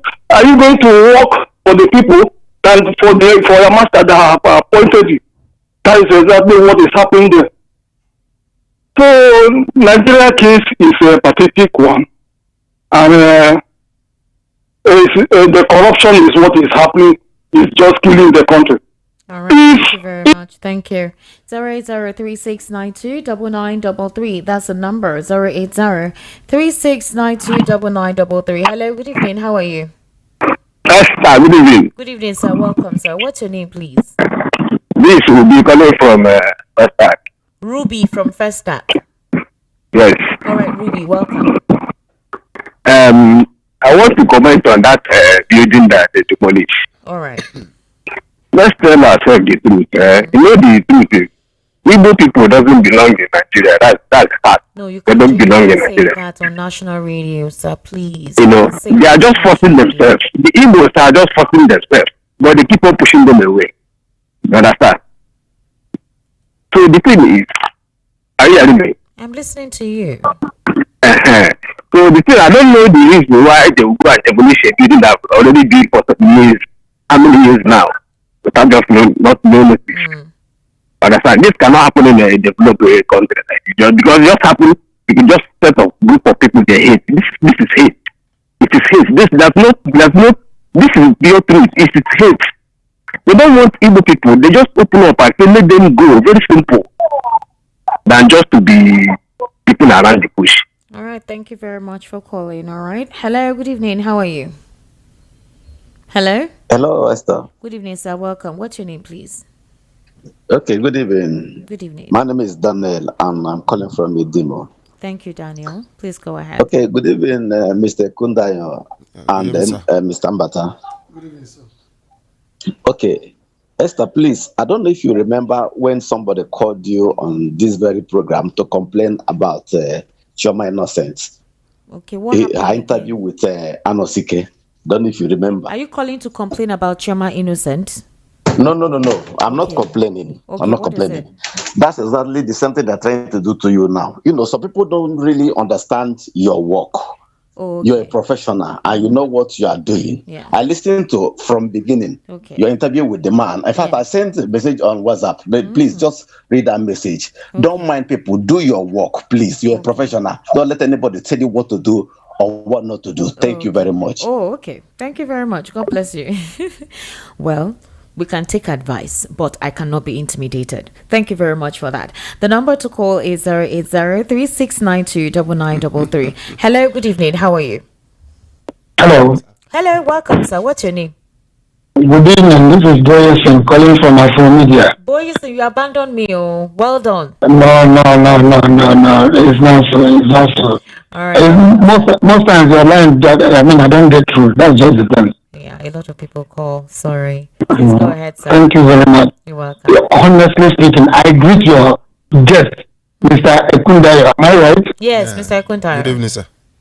Mr. Ekundayo as well. Mr. Shedrack, as well as... I greet all of them, but especially my greetings go to Mr. Ekundayo because he's been on the right track. Okay. And you know why? Why? I see him as one of those, the late Ganifa of blessed memory, who stood for that truth, who never cared where he come from, who never said, this is my own tribe, that he remained for the truth throughout his stay in life. Am I right or wrong? Esther? Yes. So that is what you stand for, Mr. Kundayo. Thank you, sir. I just want to urge you to keep it up and please try to let other, you know what I mean? Because I know some people might be against you. Why are you speaking this? Why are you doing this? I know that. But don't allow that to deter you from saying the truth. Thank you, sir. And it is only that truth that will set you free. I'm not that man. If I'm a digress a little. Do you know Mr. Uncle Disu? Jimmy Disu, do you know him? Jimmy Disu. Jimmy, yes. I think yes. You know Jimmy Disu? What he stands for is what he stands for too. We have many of them like that who are saying the truth. Thank you very much. We need to take more calls, okay? Thank you so much for calling. 080-3692-9933. That's the number. 080-3692-9933. Hello, good evening. How are you? Welcome. Yeah. Hello, Shama. My name is Esther Machuku. Esther Machuku. Sorry. It's because of that question. This guy talk about Shama Innocent. Okay. Yeah. Please, I want to. There's a call. There's a call now. I say something that is. My name is. I'm calling from West Bank. Okay. I don't like the statement of this evangelist or pastor that call you now. You see, the time has come for people to change, to know what is the reality of life. I don't want people to continue misleading our people and telling people that the wicked person come to you, you should rejoice and go and pray, and God is watching. God is watching what? Do you see Israel? Which God is watching? If some wicked person come to you, you get the person as 1 million wickedness back. Go and fight for yourself. Don't push God. Don't go and wait and pray for God to come out. God has given you a hand and go. The person that's fighting you is this person. Is the person God? Human being want to fight you, then you sit down, you need and pray for God to come and fight for you. This is how they are receiving our people, and our people are continue dying. Is this fake religion? Is it what you wrote Bible? Who wrote this Bible in your meeting? Is it another that wrote the Bible? Is God that wrote the Bible? The one is speaking. Isaiah. Who is Isaiah? Who is God? You know, when they talk saying Bible is word of God, Bible is word of God. Bible is easy to do. People must understand what is the real in the life. We have been too much deceived in this world. It's not a history. It's the word of God. It's a lie. Bible is not the word of God. Bible is a history written by people like you, not the word of God. Bible is the word of God. But God never call anybody full on tell the person what you write in the Bible. Bible is not word of God. Bible is history book. Well, the Bible is the Bible. If you're not a believer, I understand. Okay. I'm a believer. Thank you very much, sir. God bless you. Then we want to Yes, I wanted to say something. Please, The man was what that man that called himself pastor or whatever. Is most of these people that are not theologians or have baked theologians are my theologians. You don't do what God will do for you. That's what this young man is saying. But for him to say the Bible is not the word of God, that is a contradiction. No, the Bible is not a history. But that man saying go and sleep. God, Israel is fighting Palestine because Palestinians constitute the book of whatever they call themselves. How can you kidnap? So not the entire Palestine. Yes, it's not the entire Palestine. Hamas. Some people. So Hamas. You cannot say, and when somebody is coming to kill you, you allow it for God. The person will kill you. Hello. God will say, look at this. Good evening. How are you? Fine, man. Good evening. Good evening, sir. Welcome. How are you? My name is Sheyi. Sheyi. My name is Sheyi from Surulere. All right, Mr. Sheyi, please go ahead, sir. My own idea with the issue that Mr. Mbata's comment is not what is supposed to in national radio. Because you can't fight from, especially everybody know the way Tinubu is ruling Nigeria now. Even, over other presidents, when they do something, we get right to go do rally. But this time around, if you try to do anything now, instead will just attack you. Police are supposed to guide us. They will attack. That's why we are seeing everybody cuckoo state instead of you to enjoy yourself. So now they are coming before now. They have already said it that when he reach 20, when they reach so time, they will pursue some group of people to Lagoon. They will send them back to their house to do this. So all those kind of things is already show because we have it's wicked people that are leading us for now, and nothing we can do except we just believe in our God. We just believe that by 2020. So that is what we are talking about. That.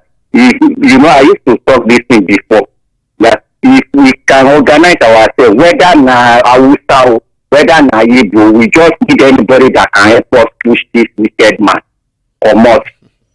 So everybody cannot become. The president is not wicked. So for your side is not wicked because your side is moving small.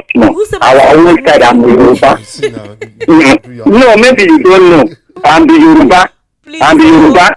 If I see someone that I can use push him today, even if I can use my enemy to push this man, I believe that my enemy can become my friend by pushing this man first. That's the only thing that I know.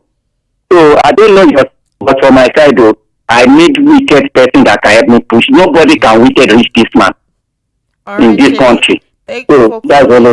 But please, let's be mindful of some of the things that we say. It's very, very important to say the president is wicked because you would even hear the federal government may deny that they were not aware of what happened. It's the federal government property. They may say they weren't aware of what happened. And, so we're still going to engage them to hear what the outcome of this whole thing is. But the mannerism with which it was carried out is what everyone is questioning.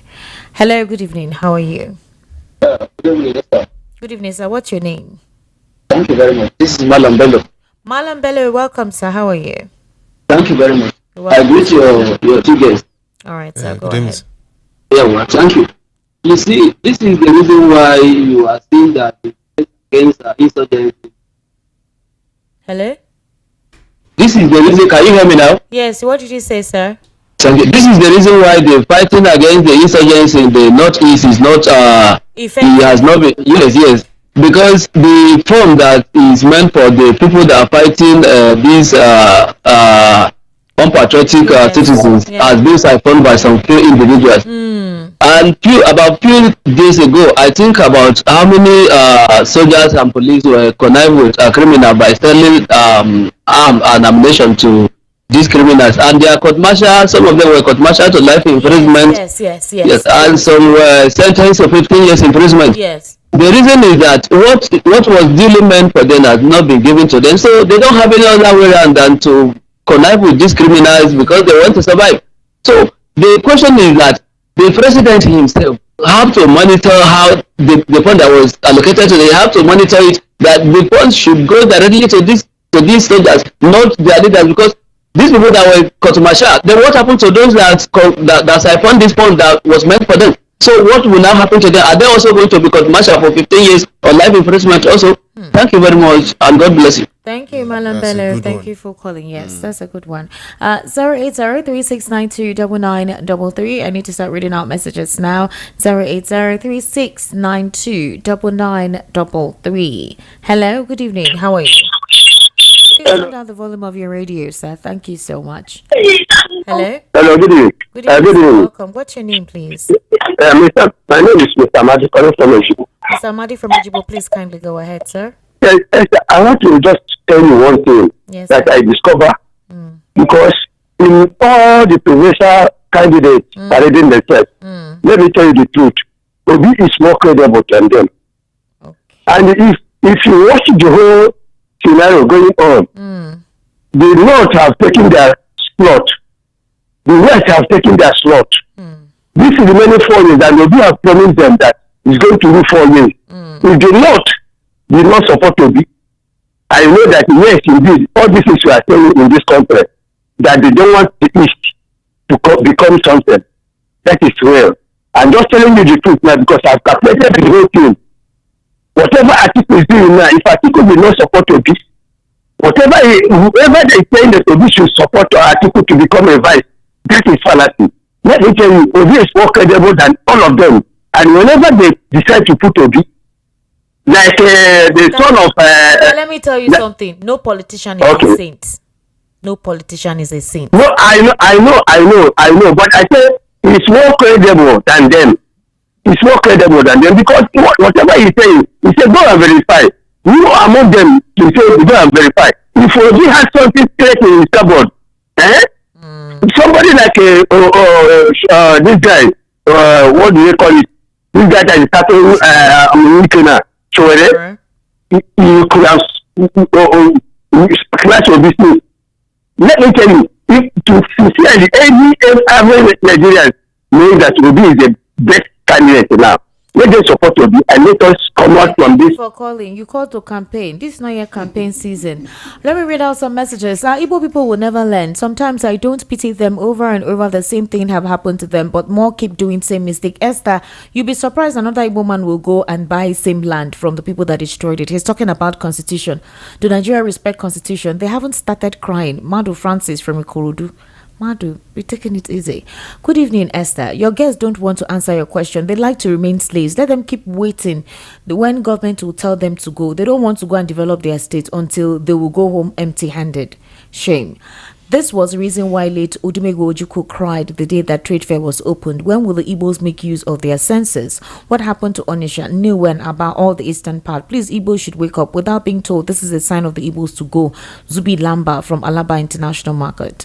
Good evening, Esther, Chief Ifeanyi, and listener of VOP. I sympathize with my Igbo brothers whose properties were demolished at trade fair. There is something that isn't open to the general public yet. There is a Supreme Court ruling that the public is ignorant of.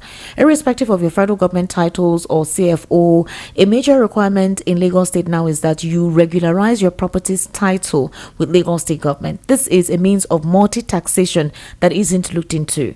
One property will have a federal government and a state government title at the same time. It's crazy.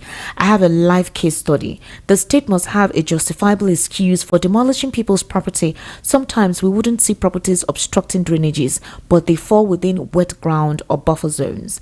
Esther, that your relocation advice out of Lagos wouldn't work because Lagos is the business capital of Nigeria and no businessman can afford not to be here. Architect Olaliko in Ijai.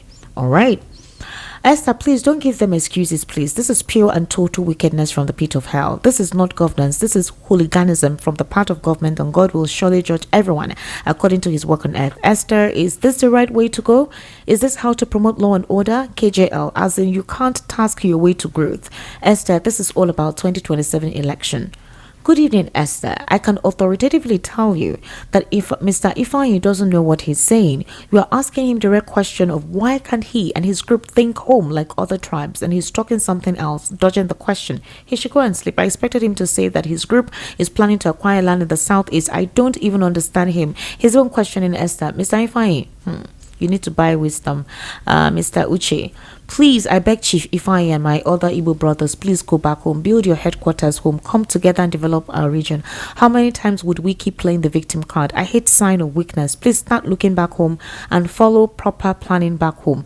Let's follow a plan. We can do it. It might take time, but we will achieve it over time. God bless us. All right. Lanre PJ Michigan, this is a wickedness to the Igbos. I am a Yoruba.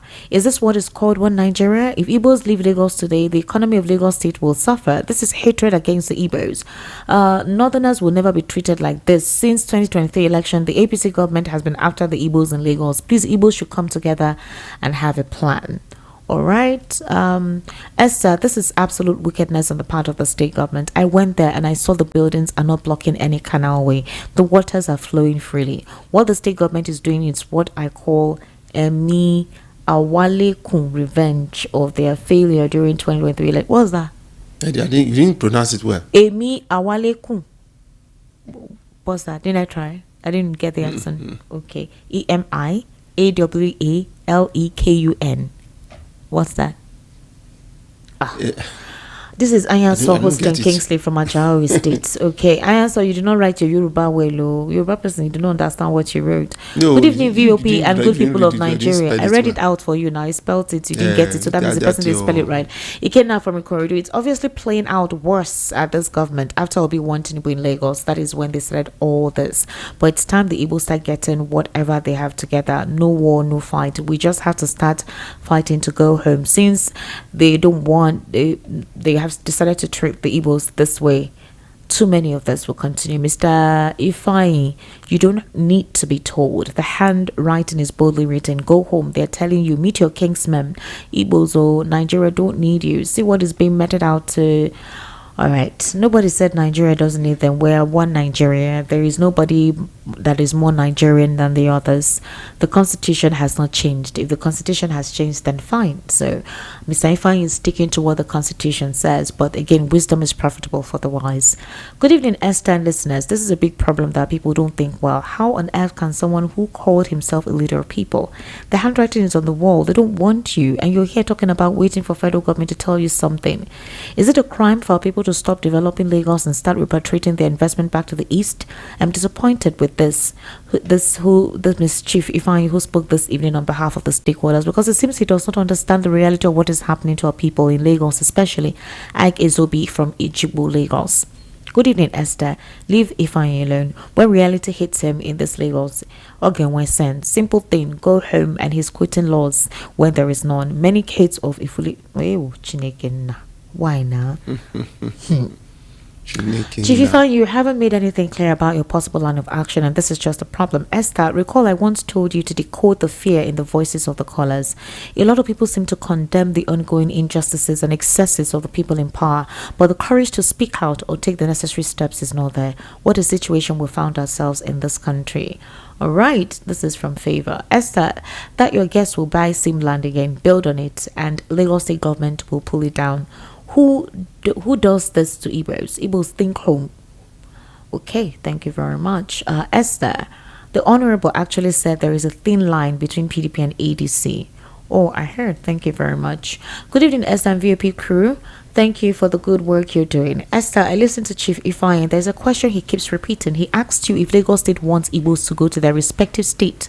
Should they also ask every Nigerian abroad to also relocate back to Nigeria?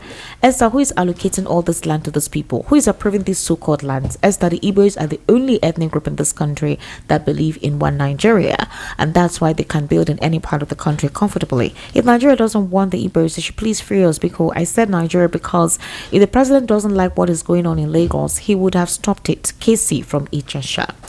I actually have right here Ambassador Phillips Asono. Ambassador Phillips, how are you?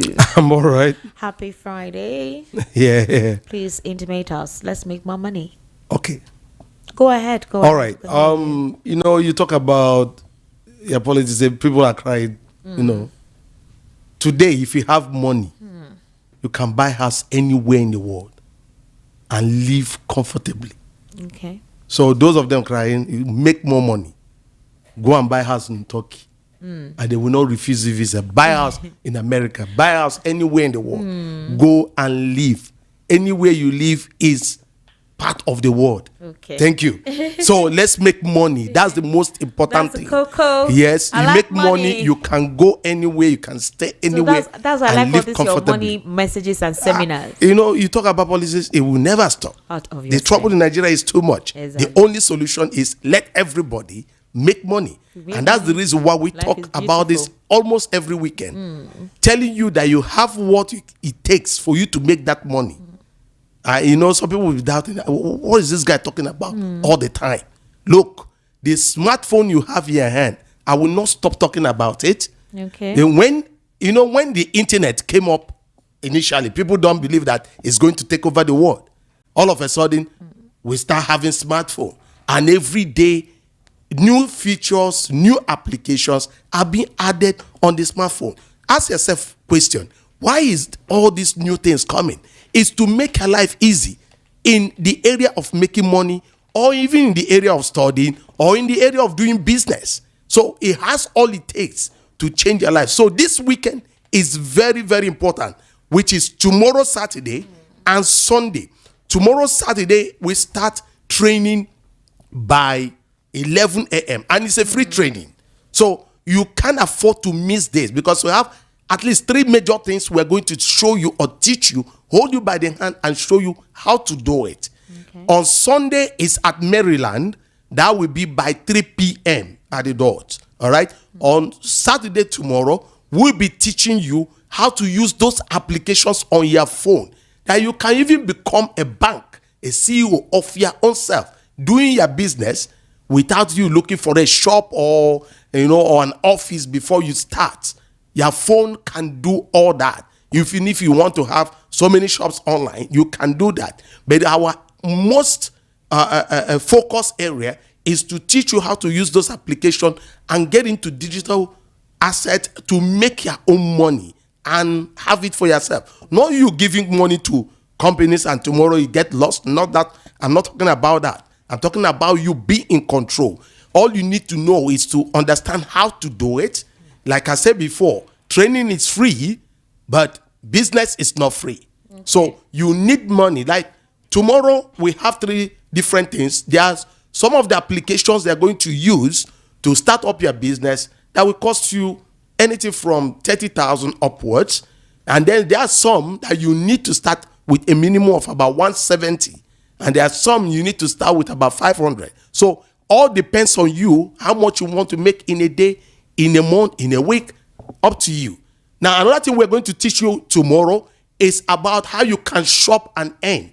You go to other shops, for example, you buy from Amazon or Jumia or Konga, they don't pay you anything. They just deliver the goods.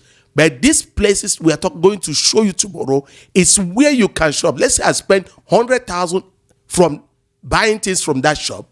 I will be rest assured to earn back my 100,000 like a cashback with a period of time, because they are giving back to their customers or their investors or their clients, in a way returning them, because they are getting from manufacturers straight to consumers. So they have more than enough to give back. Another thing we'll be teaching you is how you can acquire digital assets for yourself.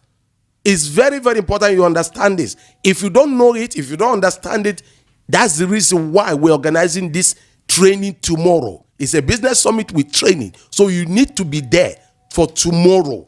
Tomorrow and Sunday, we will be teaching you this. So therefore, make it a point of duty to come with your smartphone or your big phone or your Android phone. You can't do any of this business without those phones. All right? And make sure you put at least 2 gig data. And then for tomorrow, the first 50 people that are going to turn up, listen and listen carefully. The first 50 people that are going to turn up and participate in the program, you have a live gift from this company for the rest of the time you will be with them in the business. That will certainly help you. Okay? So it doesn't matter their age, as long as you're an adult. Whether you're a civil servant, a company worker, a trader, a businessman, it's open to everybody. As long as you need money or you want to make more money for yourself. These are the simple 3 ways you can make the money. We have more, But tomorrow we'll be teaching you about these three. And on Sunday by 3 p.m. at Maryland, we teach you the same. For you to get the right address, please, you need to text to us. And it's very important you text to us the day you are coming, whether it's tomorrow, Saturday, or Sunday. Just said Saturday, Sunday, or whichever day. So text to us to this number 080 23 26 27 85 080 23 26 27 85 080 23 26 27 85. If you are looking for a way to make money before the year runs out, this is the one of the best simple way for you to do that and be able to have multiple streams of income. So text to us to this number 080 23 26 27 85. Thank you very much, Ambassador Phillips. Thank you. Thank you so much. All right, let's go back in business. We'll take a few messages because we need to wrap up. Good evening to you all. Igbos deserve whatever happened to them. They are showing wealth in Lagos while abandoning their place. Soldiers deserve what they are facing because the same authority used them to destroy the masses with impunity. Did die from Yanukwaja. I be coming down. Did die? Ogene. Hi everyone. The point is the man Ifeanyi is in a present imbroglio. He asked you for your advice. You asked him if he can't read the body language. Esther, I think you could have better presented your advice. For a man in this type of fix, not the best approach. Olu from Egbeda, I told him to listen to us, to understand what we're saying. I don't think I'm in a position to advise now, being the fact that I'm moderating. So that's why I said he should listen to us and then possibly listen to what a lot of persons are saying. So I hope Chief Ifeanyi is listening. I will still speak with him after the program to get more update on what the situation is. But I couldn't advise him. And I think he actually understood. If anybody had listened to me, I think you would have heard my own advice sort of subtly there. This person says, none of the buildings are blocking the waterways. It's high time the Igbos start thinking home. It will only take a little time. Ikenna from Trade Fair. Ikenna from Trade Fair. I even heard that. AJ from Agbori City, Ogun State. I beg all my Igbo brothers in Lagos State that henceforth you should stop buying any land and developing the state. Please look for elsewhere or come to Delta State for further development. Keep away from Lagos State. Please be warned. Is that your advice? Seriously? You only read first line. Why? Oga? Hey. Okay, let me start again. Esther, that your guest to buy same land again, build on it, and Lagos State government will pull it down. You are hated, and it rose to highest since 2023 when Peter Obi won in Lagos. The words of Bayo Nanuga, Abike Dabiri, MC Oluomo were marbles. From Alaba International to Mandalas to Ladipo down to Ajawi Estate. Today it's Trade Fair and Jakonde Estate. Its operation destroy Igbo properties in Lagos. Esther, a drop of rain sent occupants of Lekki into shivering mode due to flood. Why haven't the estates there been destroyed? Igbos are ready to go. They're not even begging to remain here. I blame Jonathan, who failed to get functional seaport and airport for the southeast and south-south. The hate is so much and unnecessary. Esther, did you see what Abuja court wrote about Nnamdi Kanu and his health today? Yet government is romancing with terrorists in the north. Double standard. Chijuke from Isolo. Chijuke, are you happy now? All right, Chijuke. VOP crew, what my people are suffering in this state or country is a great pity. Pharaoh, allow Israel to go. No way. Unfortunately, I saw myself in this state because of its previous status as federal capital. Tony Aneli from Ijagemo. Esther, APC women leader, please allow Mr. Tony to talk. Mr. Tony, did I prevent you from talking? Yes, sir. Anyway, you have joined them. Yeah. Hatred at its highest order. Chief Ifeanyi is one of the lost in Lagos. I'm disappointed for such a person to speak on behalf of the Igbos. Chief Ifeanyi God will help you and grant you wisdom.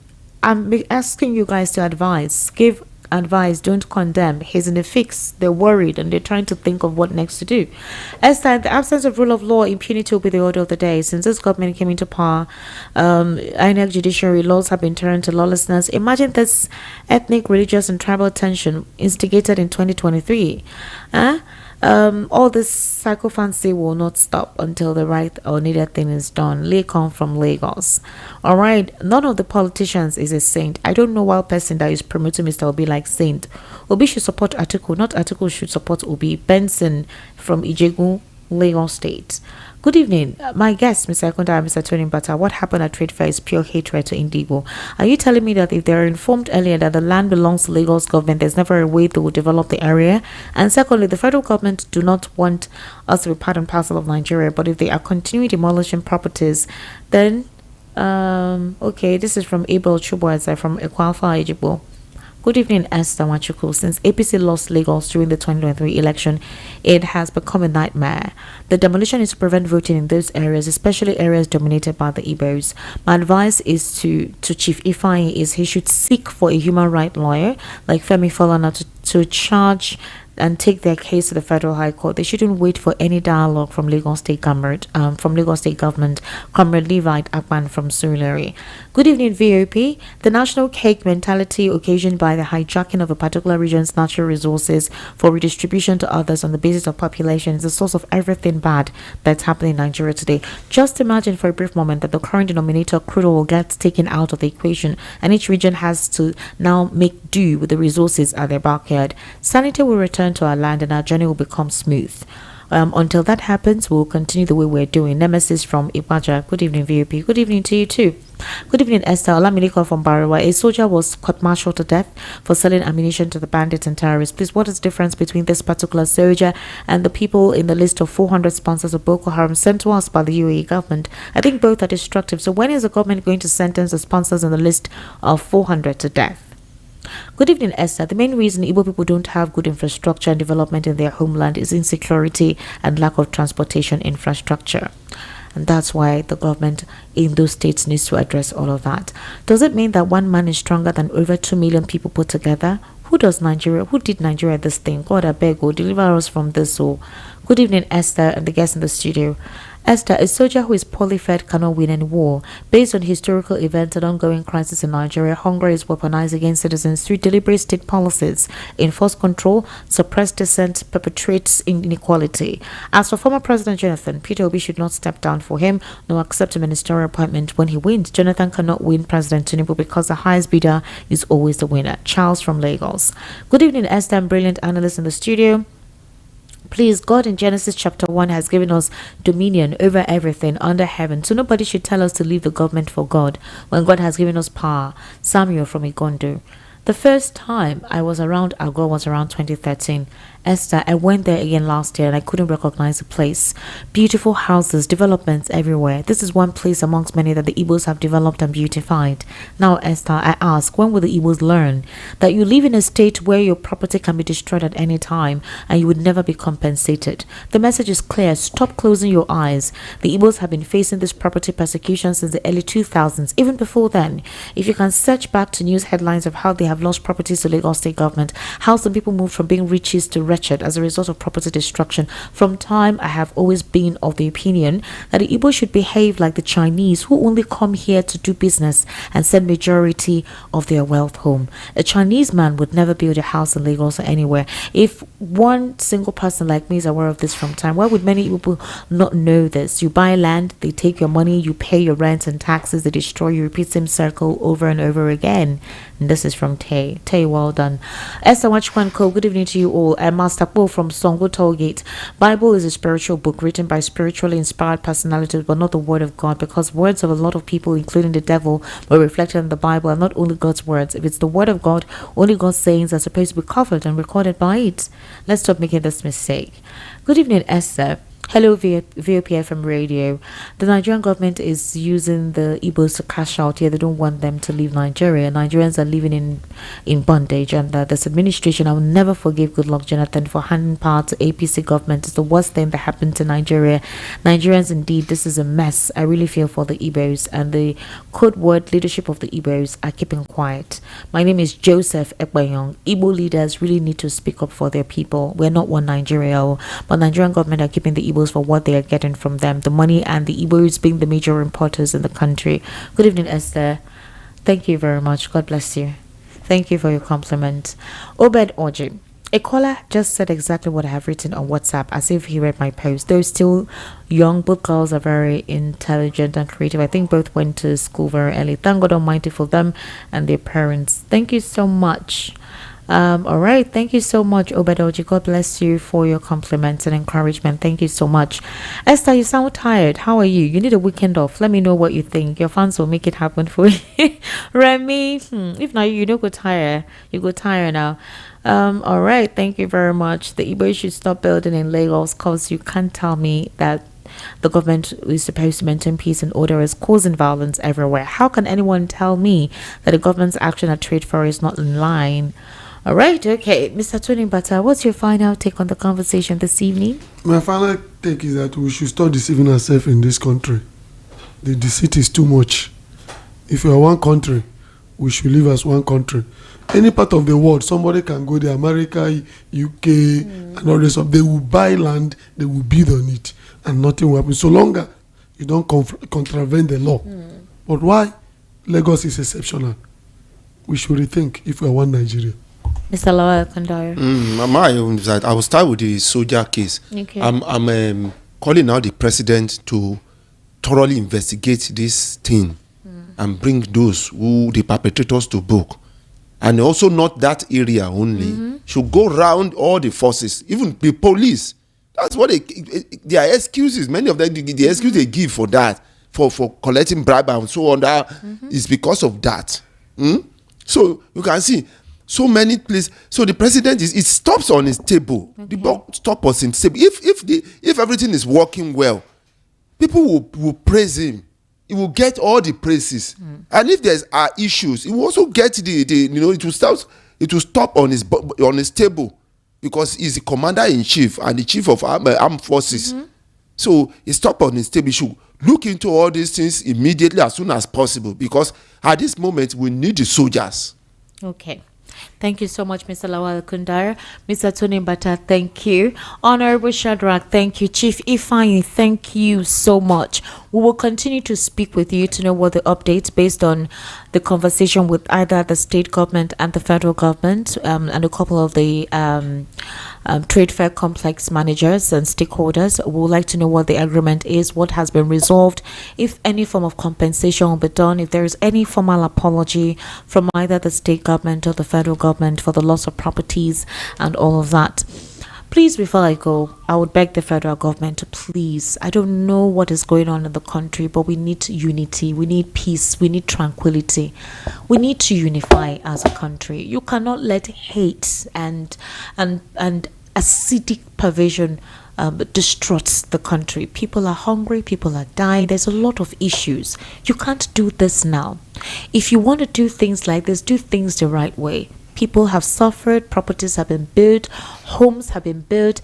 Inform. It's a different thing when you inform people and then they did not adhere and you did what they did. Even everyone would support your action because you had informed. So let's not be wicked to each other. We're a nation. We're one nation. We're supposed to be one nation. Let the thing that is meant to be done be done. Understand the plight of people. Do the needful. And citizens, I beg you in the name of God, love each other. Show love to yourself. It starts with us. Politicians are few. Those in government are few. They cannot outrun you and they cannot outweigh you. Love yourselves, show love to yourselves, show love to your neighbor, and do not let the politicians infuse hate in your mind. It's not needed. Nigeria needs to heal. We need to move forward. These are the elements that is deteriorating the growth of the nation. We need to grow. Look at our West African counterparts. Look at our other African nation counterparts. We need to be beyond what we're currently going through at this point in time. It's imperative.